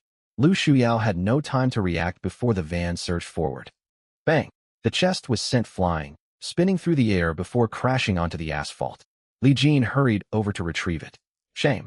Li Jin stared at an almost imperceptible dent on the golden toad's head and sighed. His idea might work in theory, but the impact force had been insufficient. He dared not drive too fast, either. Excessive speed would badly damage the van. He had already crashed into obstacles twice before. The front bumper was dented several centimeters inward. That's the plan you came up with? Lu Shuyao looked at him with a strange expression. It feels familiar. Do you always try smashing treasure chests with your vehicle? Xiaokai watched Li Jin's attempt, eyeing him suspiciously. If only a heavy truck could hit it. Li Jin sighed regretfully. Hill began to fall once more. Li Jin climbed back into the vehicle, and he and Lu Shuyao prepared dinner early. We drive through the night. Got it. By 5 in the evening, the weather gradually cleared. Just as the edict had foretold, the hailstorm had lasted a little over 9 hours. The sky cleared, the sun dipping low in the west. The highway was cool beneath the fading light. The hail had all melted, and sunset light spilled across the road, painting everything in crimson gold. Now we keep moving nonstop. Li Jin started his van. Lu Shuyao engaged the throttle. The two vehicles traveled side by side toward the distant horizon. The storm edict had expired. The wilderness highway was crisp and cool. Li Jin and Lu Shuyao drove until 11 at night, covering 270 kilometers over 6 hours. They dared not travel at full speed after dark. Even with headlights, their effective viewing range was barely over 100 meters, and the road ahead remained unknown. Wang Fulai had a 4-hour head start. Li Jin had no idea how far ahead he was. "Let's stop to rest," Li Jin messaged Lu Shuyao. They parked beside the road and climbed out. Li Jin gathered stones and stacked them to build a makeshift stove. He piled twigs and broken firewood underneath. The air was still damp from the rain, making ignition difficult. Hungry again, Lu Shuyao handed him a dry combustible strip to help start the fire. Li Jin lit the flames and pulled a pack of tea leaves from his storage space. "Let's brew some tea." 10 minutes later, beneath the starry sky of the wilderness, the two sat beside the highway sipping fragrant tea. After finishing his drink, Li Jin stood abruptly and walked to the center of the road. He steadied his mind, struck a series of unusual stances, and regulated his breathing following a steady rhythm. Lu Shuyao nearly spat out her tea. "What are you doing?" "Practicing cultivation," Li Jin explained, sending the manual road treading skill to Lu Shuyao. Lu Shuyao froze. After reading the skill description, she gasped. "Wow, this is a martial arts manual?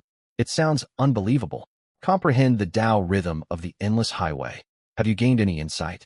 "Not yet," Li Jin shook his head. Cultivation defies heaven by its nature. It's normal to make no progress at the start. Did you pick up that line of thinking from Xinxiao web novels? Who can say?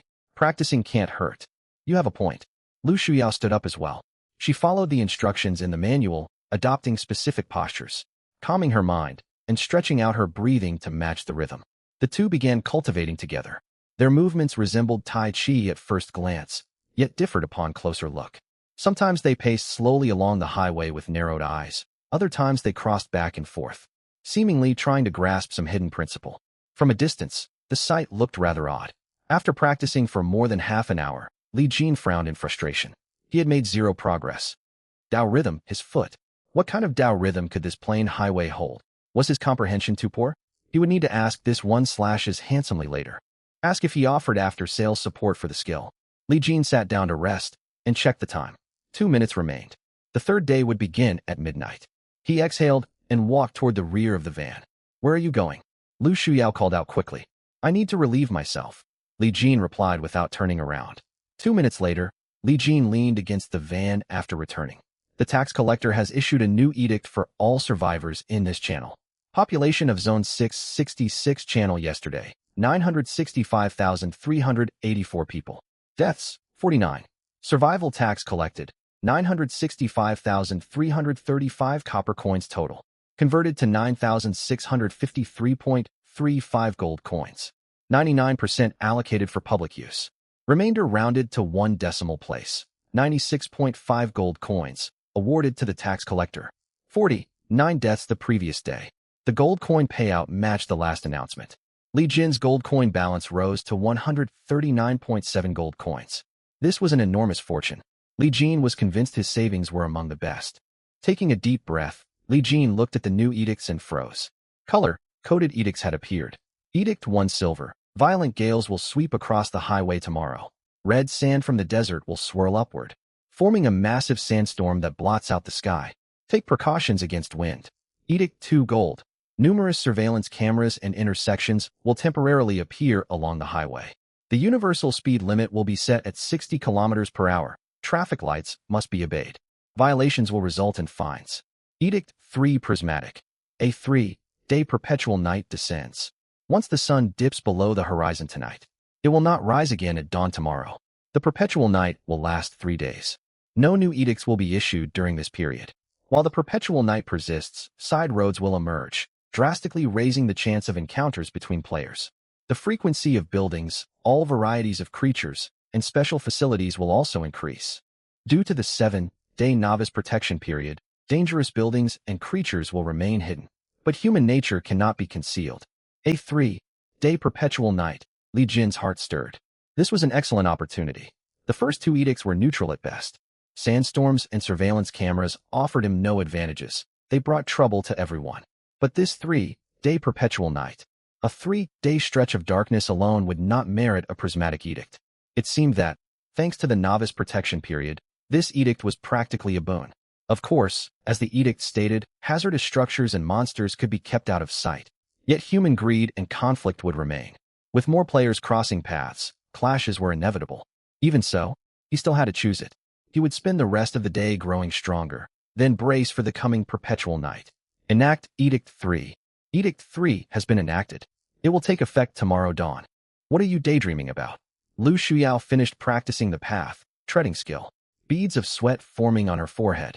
She chewed gum and walked over, looking at Li Jin leaning against the vehicle. Nothing. Li Jin shook his head, opened the car door, and climbed inside. We'll turn in early tonight. The weather looks clear tomorrow. We need to keep moving and see if we can find more treasure chests. All right, Lu Shuyao quickly asked. Where am I sleeping tonight? I don't want to catch another cold. Are you that susceptible to illness? Li Jin leaned his head out the window. College students rarely have robust constitutions. Li Jin sighed and nodded. Get in. I'll take the back seat. You can rest in the front passenger seat. Deal. Lu Shuyao hurried into the vehicle. Li Jin woke up at 5 in the early morning. He stepped out of the car, rekindled the fire from the previous night, and simmered a pot of beef soup. He tossed in 2 packs of instant noodles, cracked 2 eggs, and added some leafy greens. Lu Shuyao stumbled out of the car half asleep, immediately drawn to the rich aroma. When she saw what was cooking, her eyes widened. Whoa, you're eating this well? This must cost a fortune. Lu Shuyao knew the current prices. Eggs and vegetables fetched exorbitant rates in the global chat channel. They could cost 7 or 8 copper coins, or even a silver coin apiece. Countless other players were still surviving on dry bread and plain instant noodles. Good food keeps up our stamina. Li Jin fetched 2 large bowls and split the contents of the pot evenly. I want to make a deal. I'll cover all our meals from now on, no payment needed from you. But, Lu Shuyao held her bowl, staring at the chunks of beef, and ventured, but what? Every treasure chest we find from now on has to be opened by me. Li Jin explained. I won't hide it. I have a treasure chest sprite. Having me open all chests yields the best outcome for both of us. We can split and share all supplies equally. Sure, Lu Shuyao nodded casually. I thought it was something serious. That's no problem at all. Li Jin nodded and started eating his noodles. As the two ate, a loud bang echoed out. An iron treasure chest plummeted from the sky and crashed onto the ground nearby. Both Li Jin and Lu Shuyao jumped in surprise. It was quiet at this early hour, and the sudden crash startled them. When they realized what had fallen, Li Jin quickly walked forward. A treasure chest? An iron one, falling straight out of the sky. Li Jin glanced upward. The sky was crystal clear, with barely a cloud in sight. Was this the increased treasure chest spawn rate mentioned in the edict? Falling from the heavens. Li Jin kicked the iron chest. It had been damaged by the fall. Half its lid was bent open, and the lock had flown off entirely. One more kick sent the lid swinging wide. Numerous glowing supply orbs spilled across the ground. Li Jin was about to gather them one by one when a dark figure darted out of the chest. Luckily, Li Jin stayed alert. The instant he sensed something wrong, he stepped sharply backward. His right hand, tucked in his pocket, snapped out. Quick draw bang. Bang. To avoid mistakes, Li Jin fired twice in succession. It was his first time shooting a gun, but the small handgun had minimal recoil. At such close range, both bullets struck the shadowy creature. Thud. The figure dropped to the ground. It was a giant rat roughly the size of a house cat, equipped with sharp fangs and glowing red eyes. This thing is likely carrying all kinds of pathogens. Li Jin quickly collected all the scattered supplies. He used a wooden branch to push the giant rat's corpse away, and picked up the broken iron chest as well. Wood block times 8, iron chunk times 6, roll of toilet paper times 6, thick hemp rope times 1, marker pen times 1, large quilt times 1, mysterious key times 1. You have a gun? How come I never knew? Lu Shuyao stepped closer and swallowed hard. Did you ever ask? Li Jin replied as he sorted through the supplies, his gaze landing on the mysterious key. It was the only item with a system description attached. Mysterious key, a key of unknown origin and purpose. So long as you hold it, fate will guide you toward the lock it belongs to. Might as well call it the key of destiny. Lu Shuyao shrugged at his answer. What loot did we get from the chest? Pretty decent. Li Jin moved the toilet paper, hemp rope, and other supplies into the back of the van. Help yourself if you need anything. My storage space is almost full. How about yours? Mine is 2 cubic meters, still has some room left. I wonder if there's a way to expand storage capacity. I've searched the chat channel. No one's selling items like that. Lu Shuyao shook her head. Valuable items like that rarely go up for sale. Li Jin and Lu Shuyao returned to sit beside the pot and finish their meal.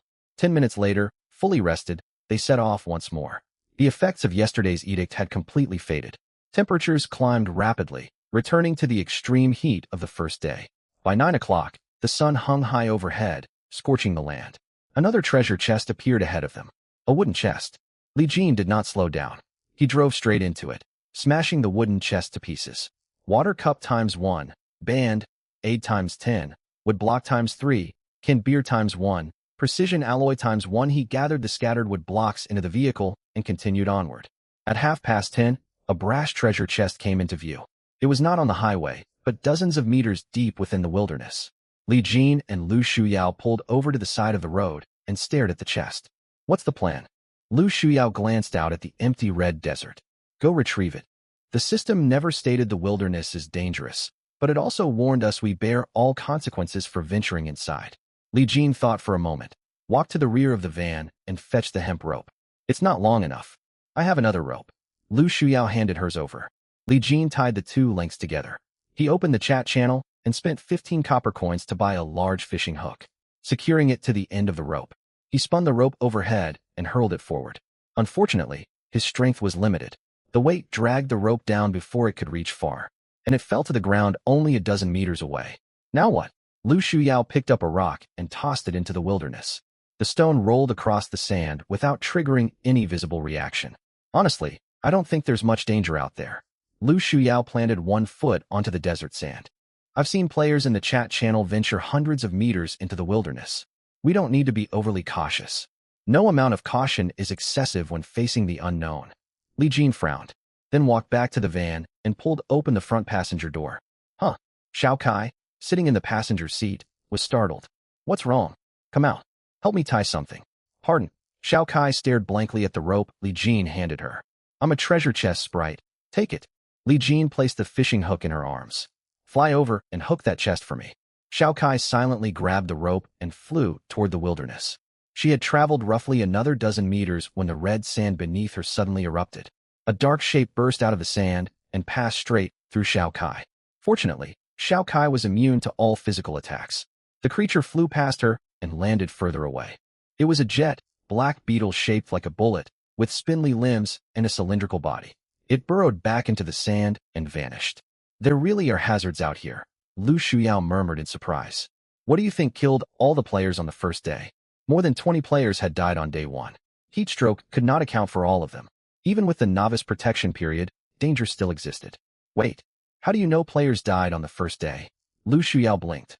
Someone in the group recovered abandoned vehicles belonging to deceased players. I see. In the distance, Xiao Kai hooked the fishing line onto the treasure chest and gave Li Jin an okay gesture. Li Jin hauled the rope steadily, dragging the brass chest back to the roadside. The chest was unlocked. Li Jin signaled to Lu Shuyao, and the two moved back away from the chest. After retreating several dozen meters, he called out to Xiao Kai as she flew back. Open the chest. Understood. The willing sprite flew in front of the brass chest, lifted the lid, and tipped out all the glowing supply orbs. Seeing no immediate threat, Li Jin stepped forward and collected everything. Gasoline ×3, battery ×3, circuit board ×1, storage space expander ×1, packaged spicy noodles ×1, transistor ×2, useless pebble ×1. Storage expansion. Li Jin's face lit up. Storage space expander. Increases storage capacity by 1 cubic meter. It was exactly what he needed. Of course, it might also be the permanent loot boost aura from Xiao Kai taking effect. Use it. Now he no longer needed to worry about running out of storage. The back of the van had been nearly stuffed full. Let's keep going. Li Jin climbed into the car excitedly and patted Xiao Kai as she flew back through the window into the passenger seat. Good work. I'm a treasure chest sprite, not a hound, Xiao Kai muttered helplessly. There are so many treasure chests today, Lu Shuyao murmured. Maybe we're just lucky.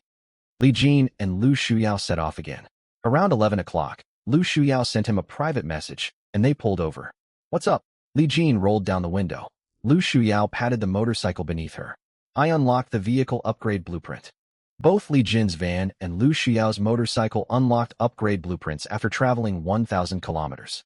She had hit the milestone first. I'm still dozens of kilometers short. Li Jin checked his travel counter. Show me what you've got. The blueprint offers 2 distinct upgrade paths. Lu Shuyao wore a curious expression and sent him the details. There are dozens of modular upgrades branching off both routes. Vehicle, Standard 2, Wheeled Motorcycle Upgrade Blueprint Unlocked. Assault Motorcycle Build Plus Elegant Rider Build. Assault Motorcycle Build, Full Face Helmet, Camouflage Paint, Expanded Fuel Tank, Fuel, Saving Module, Reinforced Tires, Strengthened Frame, Silenced Exhaust, High Pressure Turbo, Reinforced Suspension, Mounted Weaponry, Front Machine Gun Bracket. Elegant Rider Build, Metallic Gloss Paint, Integrated Smart Voice Assistant, 30, Lee Radar System, Front Crash Guard, Ultra, Bright Searchlights, Infrared Module. Both build paths can be pursued simultaneously. Each module requires different materials. For example, expanding the fuel tank only needs iron chunks and 1 gold coin per upgrade. Lu Shuyao read, overwhelmed by the options. Components like the radar system and voice assistant demand far more materials. Circuit boards, transistors, thick electrical wiring, display modules. We need all of those. Also, some modules conflict with one another. We have to choose between camouflage paint and metallic gloss paint, for instance. Li Jin nodded after listening. Sounds promising. He grew eager to unlock his own upgrade blueprint. Let's keep moving. Lu Shuyao twisted the throttle. We're still severely lacking materials. Some components I haven't even seen yet. Keep hunting treasure chests. Maybe the daily shop will stock them eventually. Today's daily shop held nothing extraordinary, mostly food and small tools. Li Jin bought a small quantity of each tool and food item, spending roughly 5 gold coins.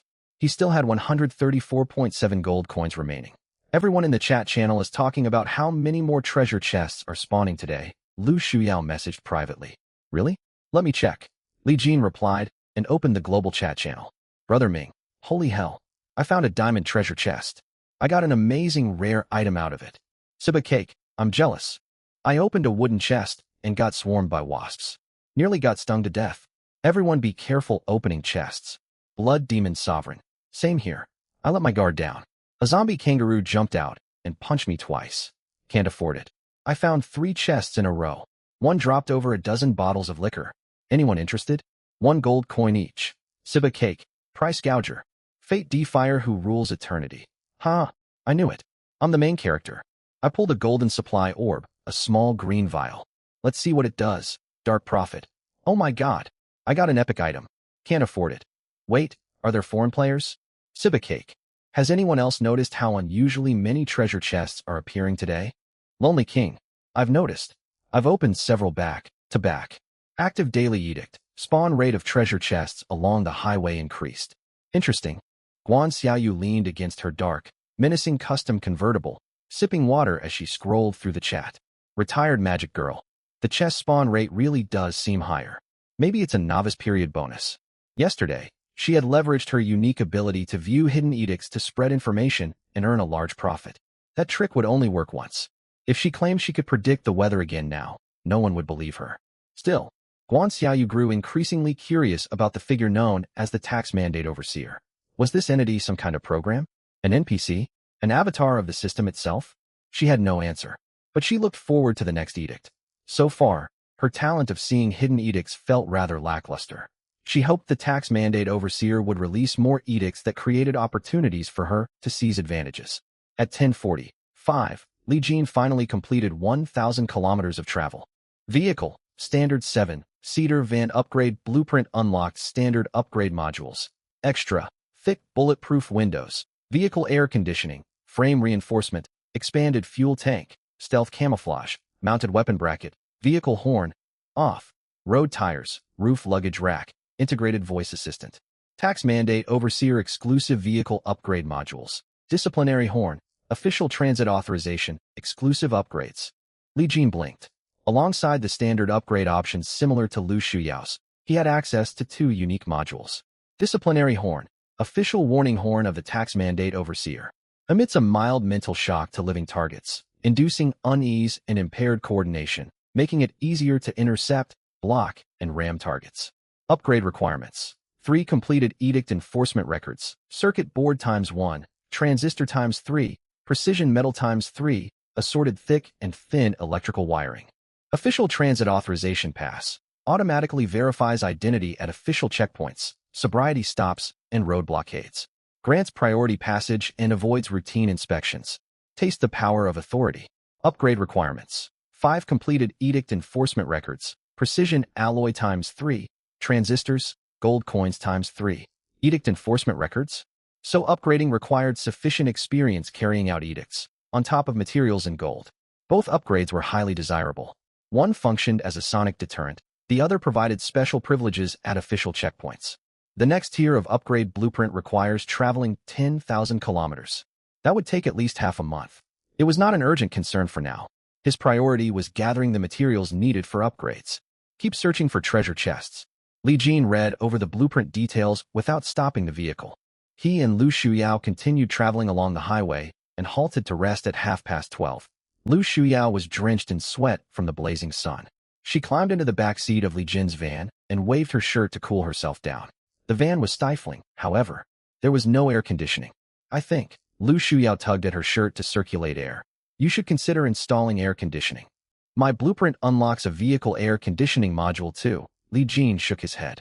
I want it, but I don't have the required upgrade materials. Hey, Lu Shuyao suddenly remembered something.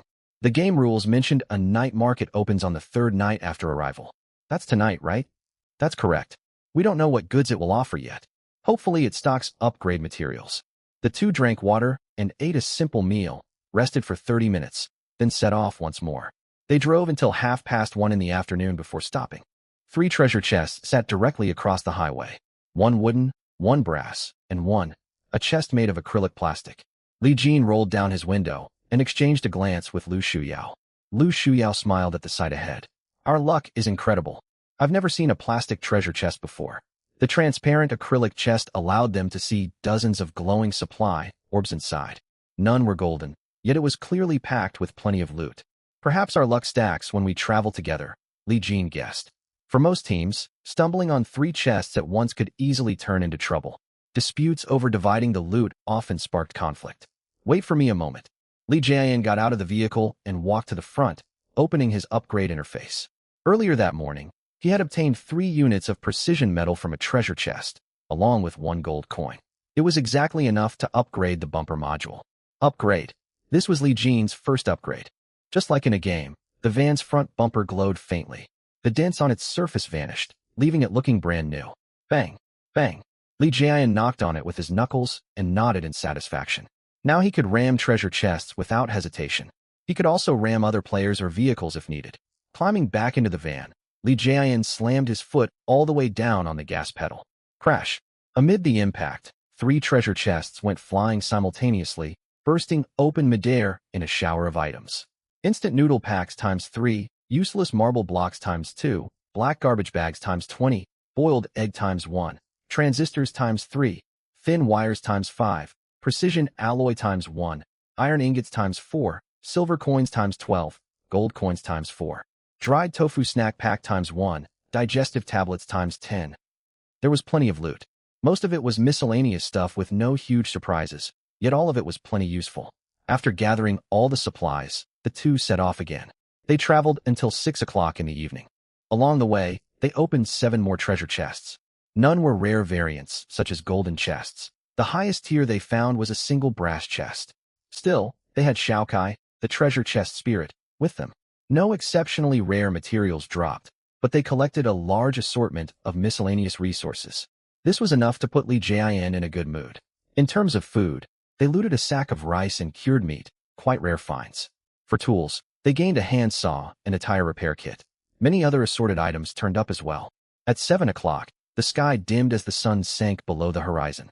Li Jian glanced at the setting sun, pulled over, and began preparing dinner together with Lu Shuyao. Let's have rice tonight, Li Jian suggested. We have cured meat. I also traded for other ingredients. We can cook a few dishes, and I'll make fruit soup.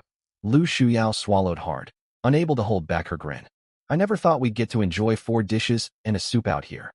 He put out a request in the global chat channel to buy 2 more pots, then the pair got to work. 1 pot steamed rice, another was used for stir, frying, and the last simmered the fruit soup. Li Jian had collected the wooden planks from broken treasure chests earlier to use as firewood.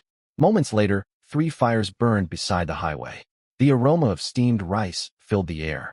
Using a wood cutting knife as a spatula, Li Jian fried the cured meat in the pot before tossing in vegetables. He then cooked 2 more dishes using traded vegetables, yak meat and mutton, followed by a quick stir-fry of dry tofu over high heat. Seasonings brought out rich flavors, and the scent drifted for kilometers. They set up 2 folding stools and laid a wooden board down as a table. Placing the dishes on top, each held a bowl of rice drizzled with sauce and started eating. Mid-meal, Lu Shuyao took a photo of their 4 dishes and soup and sent it anonymously to the group chat. Anonymous user. Tired from traveling today, don't feel like cooking anything fancy. Just a simple meal image Siba, ? Lonely King, ?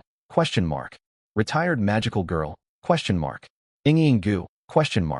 This strike looks cool, ? Instantly, thousands of question marks flooded the channel, including one sent by Li Jian. Muzi Huijin, eating that well? I'm so jealous. Xiaosong can't wake up. What are you eating? Tell me what you're eating. I'm not a sissy. Foolish behavior. Survival has barely begun, and you waste resources indulging in comforts. Can't afford it. Is this guy getting ready to quit the game? Having a feast before the end. CAI Nunyang Wei Shi. 666. Scoop me a bowl. Blood Demon Emperor. Wasting resources on trivial comforts. A hopeless fool. Li Jian read through the chat messages, and the banter made the meal taste even better. He finished 2 full bowls of rice, and he and Lu Shuyao cleared most of the dishes. Hardly anything remained, not even leftover sauce. That hit the spot. Li Jian let out a satisfied burp. Lu Shuyao flopped onto the road, rubbing her full stomach and giggling. That was the best meal I've had in 3 days. Regaining access to delicious food after losing it brought immense joy. They rested for 20 minutes. It's 8:10. Li Jian checked the time and stood up. Let's keep going. Treasure chests have been spawning frequently today. We'll travel further through the night. Got it. Lu Shuyao rose to her feet. The 2 packed up their cookware, climbed back into their vehicles, and continued onward. At 9:30, as they traveled, another treasure chest appeared directly in the middle of the highway ahead, a golden treasure chest. Golden. Li Jian did not hit the brakes. He revved the engine and rammed it hard. Loot orbs scattered through the air as the chest shattered, and 2 golden orbs stood out vividly among them. 2 golden orbs. Li Jian brightened with excitement. He hopped out of the van, confirmed no monsters had spawned, and hurried forward to collect the items one by one. Bananas ×3, facial cleanser ×1, packets of cold medicine ×3, ibuprofen capsules ×10, heating rod ×1, fruit knife ×1, baseball cap ×1, unisex short, sleeve shirt ×2. Li Jian saved the 2 golden orbs for last, anticipating a great reward. Vehicle mutation module ×1, physical enhancement potion ×1. What's this? Li Jian gasped in surprise. Not only had a golden chest spawned, it had dropped extremely rare items. Xiaocai's luck boost must have played a part. What did you get? Lu Shuyao noticed Li Jin's excitement and walked over. Li Jian did not keep it secret. He sent her a screenshot of the loot list. Whoa! Lu Shuyao could not help exclaiming. Vehicle mutation module golden, single, use item. After use, your current vehicle will randomly gain 1 mutation module. Physical enhancement potion golden, single, use item. Grants random physical enhancements. Exact effects unknown. These were incredibly valuable items. Lu Shuyao looked toward Li Jian. Joy flickered across Li Jin's face. After a moment of thought, light swirled in his hand as he held out 1 item to her. Your talent is bound to your vehicle, right? How about you take the vehicle mutation module? Give it to me. Lu Shuyao froze briefly, then smiled and accepted it without hesitation. She immediately selected to use it. Vehicle mutation module activating. Hazy light enveloped her motorcycle, similar to the holy light effect seen in video games. After roughly 3 seconds, the glow faded. The motorcycle's body looked unchanged, still an ordinary white streamlined model. Only the front had transformed, shaped into a majestic dragon head design, looking rather peculiar. What upgrade did you get? Wait and see. Lu Shuyao checked her system interface, twitched her mouth, then broke into a delighted smile. She stepped onto her motorcycle, turned it around, and aimed toward the wilderness. The next second, the front fairing of the motorcycle split open, and a cannon barrel as thick as an arm extended outward. Pale purple flames spread from Lu Shuyao across the motorcycle, then all converged toward the front of the bike. Dense purple fire gathered at the muzzle. Boom! A fireball the size of a watermelon launched forward. It traveled more than 200 meters before striking the ground, creating a crater and igniting a patch of purple fire. Flames spread across an area of 30 square meters. This is... Li Jian stared at the cannon barrel, stunned. That's terrifying. Xiaokai had flown out of the passenger seat at some point, murmuring as she watched the burning wilderness in the distance. This mutation module works alongside my talent soul of the vehicle, Lu Shuyao thought, and the cannon barrel retracted. It draws power from my talent to form cannonballs, though it drains my stamina quite a bit. The fireball is devastating. Its power depends on how much talent energy I supply. I can feel it. The more energy I channel, the stronger the attack becomes. That makes perfect sense. Li Jian nodded. I just wonder if there's a way to strengthen my talent later on. There might be. Li Jian opened his system interface, filled with anticipation, and used the remaining physical enhancement potion. Physical enhancement potion activating. Hopefully I get superhuman physique. Or enhanced speed, at minimum. If not, tougher skin that can withstand bullets would work. Even telescopic vision would be acceptable. Li Jian thought hopefully. Activation complete. What's wrong? Lu Shuyao climbed off her motorcycle, curious. What ability did you unlock? Li Jian wore a strange expression as he read the new entry on his status panel. Qilin arms. Tell me already. Lu Shuyao urged. Show us. Li Jian held out his arms to look. His arms had been thin before, lacking muscle from little exercise. Now, defined muscle contours were clearly visible. That's all. Lu Shuyao stepped forward, touched his arm, and squeezed firmly. It does feel really hard. Let me touch too. Xiaokai floated over. Give me a second. Li Jian walked back to the van, grabbed a wooden plank stripped from a broken treasure chest, then headed toward a medium-sized rock beside the road. He took a deep breath and hurled the plank hard. Whoosh! A sharp whistling cut through the air. The fragile wooden plank flew like an arrow, slamming into the rock and shattering into countless splinters. Next, Li Jian walked over to his van, gripped the bumper with one hand, and repeatedly lifted and lowered the front end. Could this be Qilin arms? Lu Shuyao guessed. Exactly. Li Jian nodded. The system doesn't display exact stats, but I can tell. I could punch an ox to death right now. The system had no numerical strength values, yet Li Jian sensed the power in his arms had surpassed ordinary human limits. Then he shook his head. Unfortunately, only my arms received major enhancements. My body is slightly tougher overall, but not drastically. Just my two arms. And only my strength improved. My ability to withstand blows hasn't gotten much better. That's still amazing. Lu Shuyao suddenly had an idea. You have that wood-cutting knife. Why not trade for more axes and similar weapons? You mean, thrown weapons? They pair perfectly with your Qilin arms. Good point. Li Jian nodded.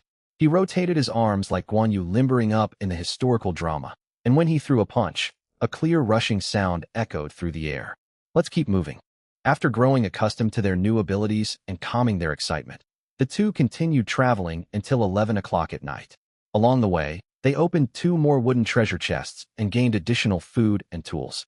Their journey was interrupted by a system notification. Night market has opened. Duration, 11 to 12 o'clock. The group chat instantly exploded with activity.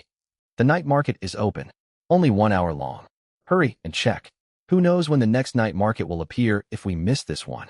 Items available this round. Fine iron spear /1 gold coin. Fine iron mace /1 gold coin. Molotov cocktail /5 silver coins. Nuclear, powered player with storage for 10,000 holographic movies /2 gold coins.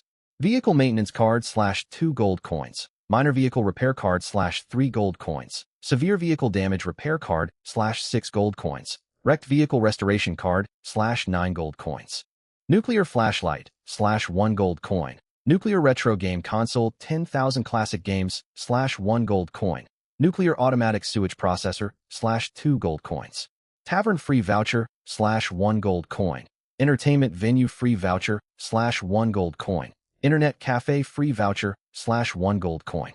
Circuit board /2 gold coins. Transistor /5 silver coins. Thick wire /8 silver coins.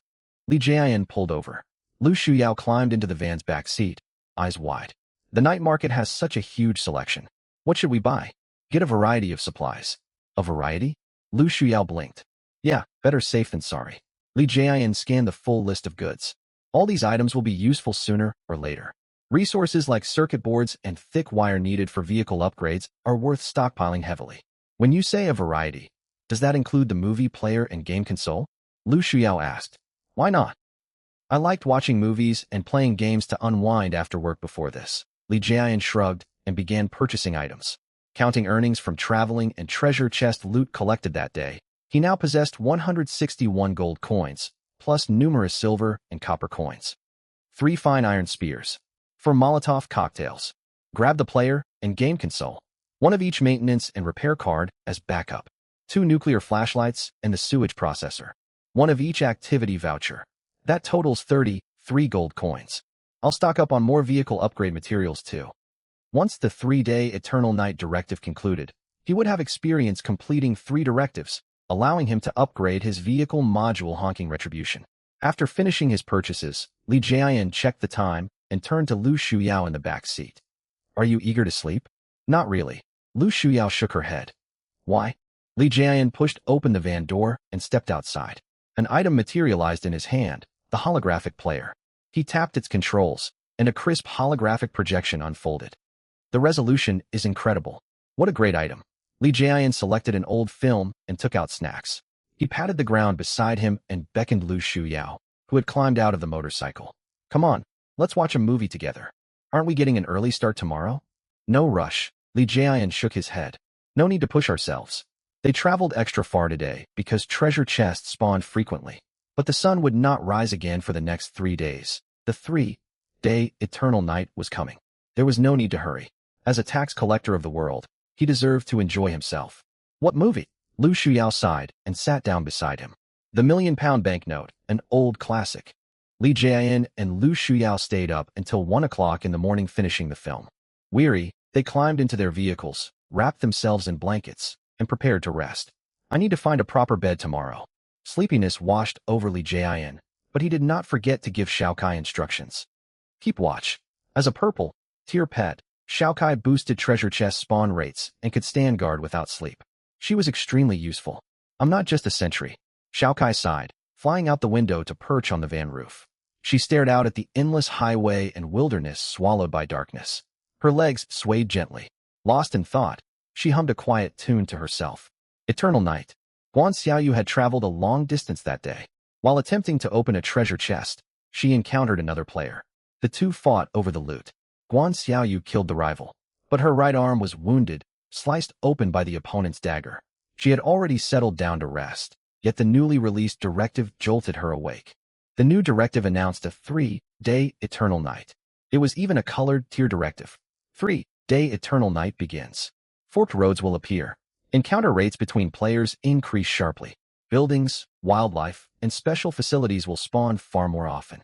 All dangerous structures and creatures remain hidden under the 7-day newbie protection period, yet human malice cannot be concealed. Guan Xiaoyu repeated the directive's terms, her brows furrowed. She glanced at her crudely bandaged wounded arm, overcome with unease. Li Jiayan was woken by Xiaokai at 4 o'clock in the early morning.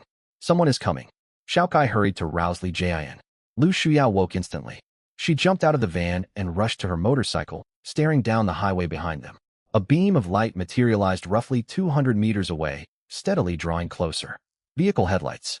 Li Jiayan climbed out of the van, his expression grim. He quietly pulled 2 pistols from his storage space and pressed one into Lu Shuyao's hand. What's this? Lu Shuyao was tense when a cold, heavy object was pushed into her grasp. She gasped in shock. A gun? You have 2 of these. Lu Shuyao realized what she was holding. Stay alert, Li Jiayan warned her, keeping his eyes fixed on the distant headlights. Judging by the light, it belonged to a sedan. Soon the vehicle drew near. The driver clearly spotted Li Jiayan and Lu Shuyao, switched from high beams to low beams, and gradually slowed down. Li Jiayan relaxed slightly. If the car had not slowed, he had already planned to grab a spear and aim for the driver's seat to throw. On this highway survival world, if another player refused to stop, running them down was a viable option. The sedan halted 20 meters away. The driver opened the door and stepped out. Li Jiayan turned on his flashlight. He avoided shining it directly on the stranger's face, using scattered light to observe as a gesture of goodwill. It's... Lu Shuyao got a clear look at the newcomer, her expression odd. He was a black man. He blended almost completely into the dark surroundings. His white teeth stood out brightly. He seemed to be smiling. Li Jiayan raised his guard once more. The stranger called out. Hello? Are you all right? He spoke in halting, broken Chinese. We're fine, Li Jiayan replied. He subtly shifted sideways alongside Lu Shuyao and shouted toward the man. Traveling so late on the road? Must be urgent business. How about we go our separate ways? The system featured a translation function, and Li Jin knew the other party could understand him. The man seemed to smile, his voice carrying amusement. His words were automatically translated and displayed on the system interface. Hey there, friends. You two look pretty tense. Could it be because of my skin color? Li Jin said nothing. Instead, Lu Shuyao called out. There are two of us and only one of you. Aren't you worried we might have malicious intentions? That's exactly why I haven't moved closer. The black man smiled. Then his expression faded as if he'd suddenly remembered something. I really am in a hurry to get somewhere, so let's go our separate ways. With that, he climbed into his car, turned the steering wheel slightly, and edged toward the right side of the road, seemingly preparing to overtake them. Li Jin walked beside the van. Lu Shuyao mounted her motorcycle, pretending to make way while subtly angling the front of her bike toward the man's black sedan. The three vehicles drew alongside one another. The stranger made no hostile move. Instead, he called out through the open window. My name is Chris. Farewell. Safe travels. Li Jin nodded. Then, as if a thought struck him, he shouted toward the car. Watch out for a heavy-set man driving a passenger van up ahead. He's not a good person. Be extremely careful around him. Chris heard the warning. Thanks. You're a good man, he yelled back. Watching the car drive away, Lu Shuyao rode over. Trying to stir up trouble? You want him to get into a fight with Wang Fulai. That's not what I said. Li Jin shrugged. I'm just stating facts. Wang Fulai really is rotten to the core. Is Wang Fulai truly that unpleasant? Lu Shuyao asked curiously. I hacked into his computer and saw his saved files. That's only a small sample of his odd hobbies. He has some disturbing tendencies toward young boys. As for the black man, their personalities might clash. Lu Shuyao. That's disturbing. Li Jin checked the time and pulled open the van door again. All right, get some more sleep. We've got another 2 hours to rest. The two climbed back into the vehicle. Li Jin pulled out a chocolate bar and handed it to Xiao Kai, who had been peeking out the window the whole time. Here, a reward. Am I some pet you're training? Xiao Kai took the chocolate, tore open the wrapper roughly, and stuffed it into her mouth. 6 o'clock in the morning arrived soon enough. For the past 2 days, faint light had seeped over the horizon at this hour. Yet now, it was already 6:10. Everything remained shrouded in pitch black darkness, with not a hint of dawn. Lu Shuyao had woken up too. She rolled down her window and glanced at the sky. It's not even cloudy. I could swear it was nearly bright by this time yesterday. Who can tell? Li Jin shook his head and climbed out of the van to start preparing breakfast. By 6:40, as Li Jin and Lu Shuyao sat down to eat, the group chat had descended into total chaos. Guangxi guy, ever energetic. What the hell? Where's the sun? Sleepy song. Still dark out. I'm going back to bed. Cultivators seeking immortality. Don't sleep. Check the time. Something's seriously wrong. Did the sun forget to rise? Not a sissy. Damn it. I'm stuck surviving out here, and there's no sunlight. My vehicle doesn't have working headlights. Cultivators seeking immortality. The great sun vanishes, heaven's radiance concealed. Yin and yang fall out of balance. This foretells great change. Fate defier who rules eternity. Fellow traveler speaks true. An endless night draws near. Evil forces may emerge, and catastrophe looms. Cultivators seeking immortality. Perfect timing to enter seclusion and cultivate energy, awaiting heaven's secrets. Fate defier who rules eternity. What? Seclusion? Humph. The path grows dim. I shall defy heaven and forge my own destiny. Blood Demon Sovereign. 2 idiots up top. Pure White Lotus. The sun just vanished without any system notification. Ming the tough guy with spirit goo worms. Something feels off. Think about it. Unusual storms and hail hit the day before yesterday, and treasure chest spawn rates were abnormally high yesterday. Squid in hiding. Isn't that normal? This is a game world after all. The game could add all kinds of random mechanics for fun. Ming the tough guy with spirit goo worms. Maybe, but has everyone noticed the daily early morning notification? The one that says the tax collector has established laws for this channel. Has anyone thought deeply about it? Li Jin scanned the chat messages, his brows furrowing. Sure enough, some sharp players were already connecting the tax collector to all the recent odd occurrences. Still, everything was merely speculation. Squid in hiding. You mean these so-called laws are linked to all the strange events each day? Ming the tough guy with spirit goo worms. Exactly. Pure White Lotus. I get it. This is an NPC. That tax collector must be a late game boss, or someone working for the game. Cultivators seeking immortality. The will of heaven. Fate defier who rules eternity. Foreign demons. Reading this, Li Jin planned to type a message and subtly steer the direction of the conversation. Before he could send anything, A string of new messages sparked another wave of discussion. Shit. I just ran into 3 other players one after another. There's a fork in the road ahead. Has anyone seen this before? It's so dark, I'm terrified. Watch out. There's a murder. Someone's been killed. A player attached an image. A man's body lay on the highway, covered in wounds, stripped of all clothing. Nothing remained beside him, no vehicle in sight. Blood Demon Sovereign. Just another killing. Want to try calling the police? Can't afford it. Human nature is unpredictable. Li Jin finished his meal and exited the chat channel. He and Lu Shuyao each boarded their vehicles. What about this? Lu Shuyao gestured to the handgun in her hand. You keep it. Thanks. They turned on their headlights, cutting through the darkness covering the highway, and set off for the first time since the endless night began. It turned out the chance of encountering other players in this perpetual darkness was far higher than Li Jin had anticipated. They had not traveled far when a building came into view beside the road. From hundreds of meters away, Li Jin and Lu Shuyao spotted a light source, glaring vividly against the black highway. Stay alert, Li Jin warned Lu Shuyao. Understood. As they drew closer, the scene ahead came into clear view. A Y-shaped fork split the road. Beside the junction stood a 2-story wooden building. A sign hung above the doorway, reading Tavern, with dim yellow lanterns dangling beside the entrance. 3 vehicles were parked out front, an electric scooter, a Blue Beetle, and a small industrial forklift. 2 men and 1 woman stood outside the tavern, not yet going inside. Li Jin slowed the van and came to a stop. The 3 noticed their arrival. Hey friends, come out and talk. One of the men stepped forward and called out, attempting to approach. Li Jin raised an eyebrow. He shifted into neutral and revved the engine hard, forcing the man to halt where he stood. Friend, what's this about? The man shouted. I need to keep moving. Li Jian called back. Let us pass. They outnumbered him, and Li Jian had no wish to linger. He restarted the van, intending to leave and avoid engaging with the 3 strangers. Lu Shuyao said nothing, riding close beside him, keeping a wary eye on the trio.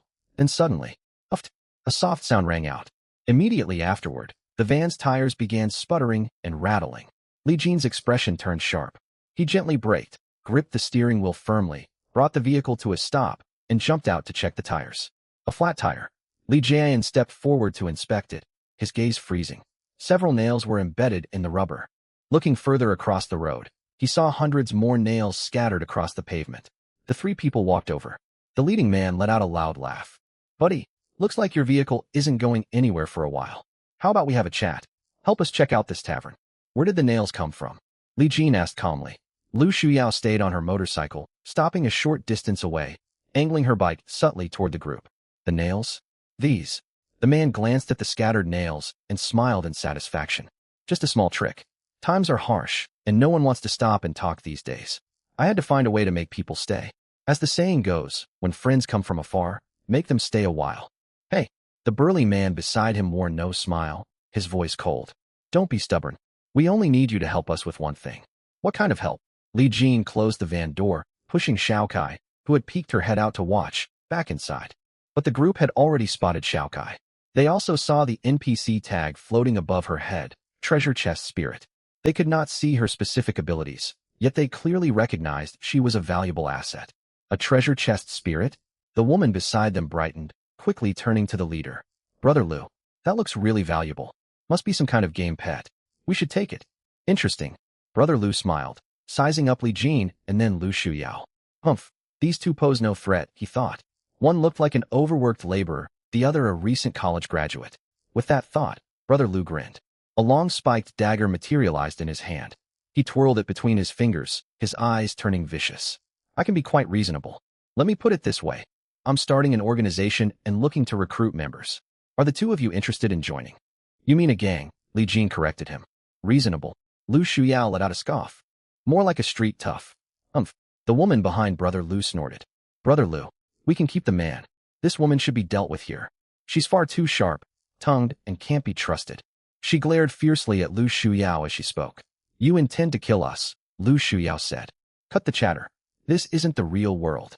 The burly man beside Brother Lu shouted, moving to circle around them. A fire axe appeared at his waist.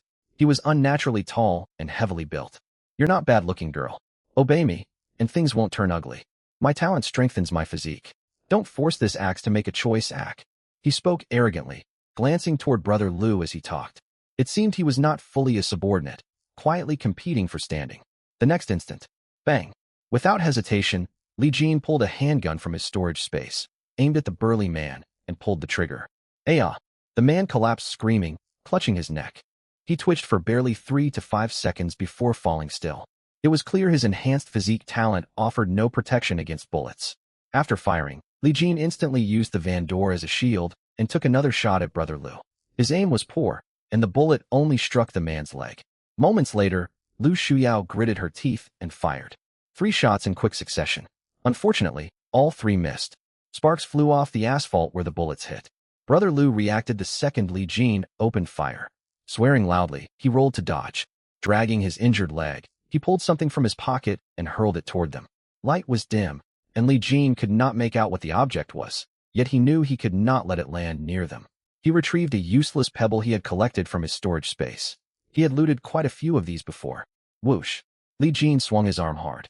The pebble shot forward like a cannonball, striking the object mid-air and knocking it deep into the wilderness. Boom! It was a hand grenade. Shrapnel and dirt sprayed outward. Li Jin ducked behind the van door, then darted out, chasing the scrambling Brother Lu and firing 3 more times. Bang! Bang! Bang! 2 shots missed, but the third hit Brother Lu in the shoulder. You're insane. Completely insane. I never said we'd kill you. Brother Lu crashed to the ground, coughing up blood. He twisted over and snarled at Li Jin. After a few curses, he began to beg. Wait, don't kill me. My talent increases my daily gold earnings by 5%. I'm useful to you. Bang. Ugh. Li Jin fired a finishing shot. Only after confirming the man was dead did he speak to the corpse. You don't understand. The moment you punctured my tires with nails, there was no turning back. Survival on the highway. Ruining someone's vehicle equates to sentencing them to death. That grievance cannot be overlooked. Was I supposed to wait until you raised your weapon to kill me before defending myself? From the moment he stepped out of the van, Li Jin had been waiting for an opening to shoot. As the 2 men died, something strange happened. Countless glowing resource orbs of varying colors burst forth and scattered around their bodies. Resource orbs? Li Jin stared. Could it be when players are killed, all their stored supplies turn into these orbs? This isn't that exactly the same as a mobile treasure chest? Looting 10 treasure chests cannot compare to ambushing a single player. If this hidden rule becomes widely known, human morality will completely collapse. That woman ran into the tavern. Lu Shuyao walked over. Her face was pale, struggling to suppress the shock and unease of taking a life for the first time as she stared toward the building. What do we do? Chase her inside and finish this? A life or death conflict had begun. There could be no mercy.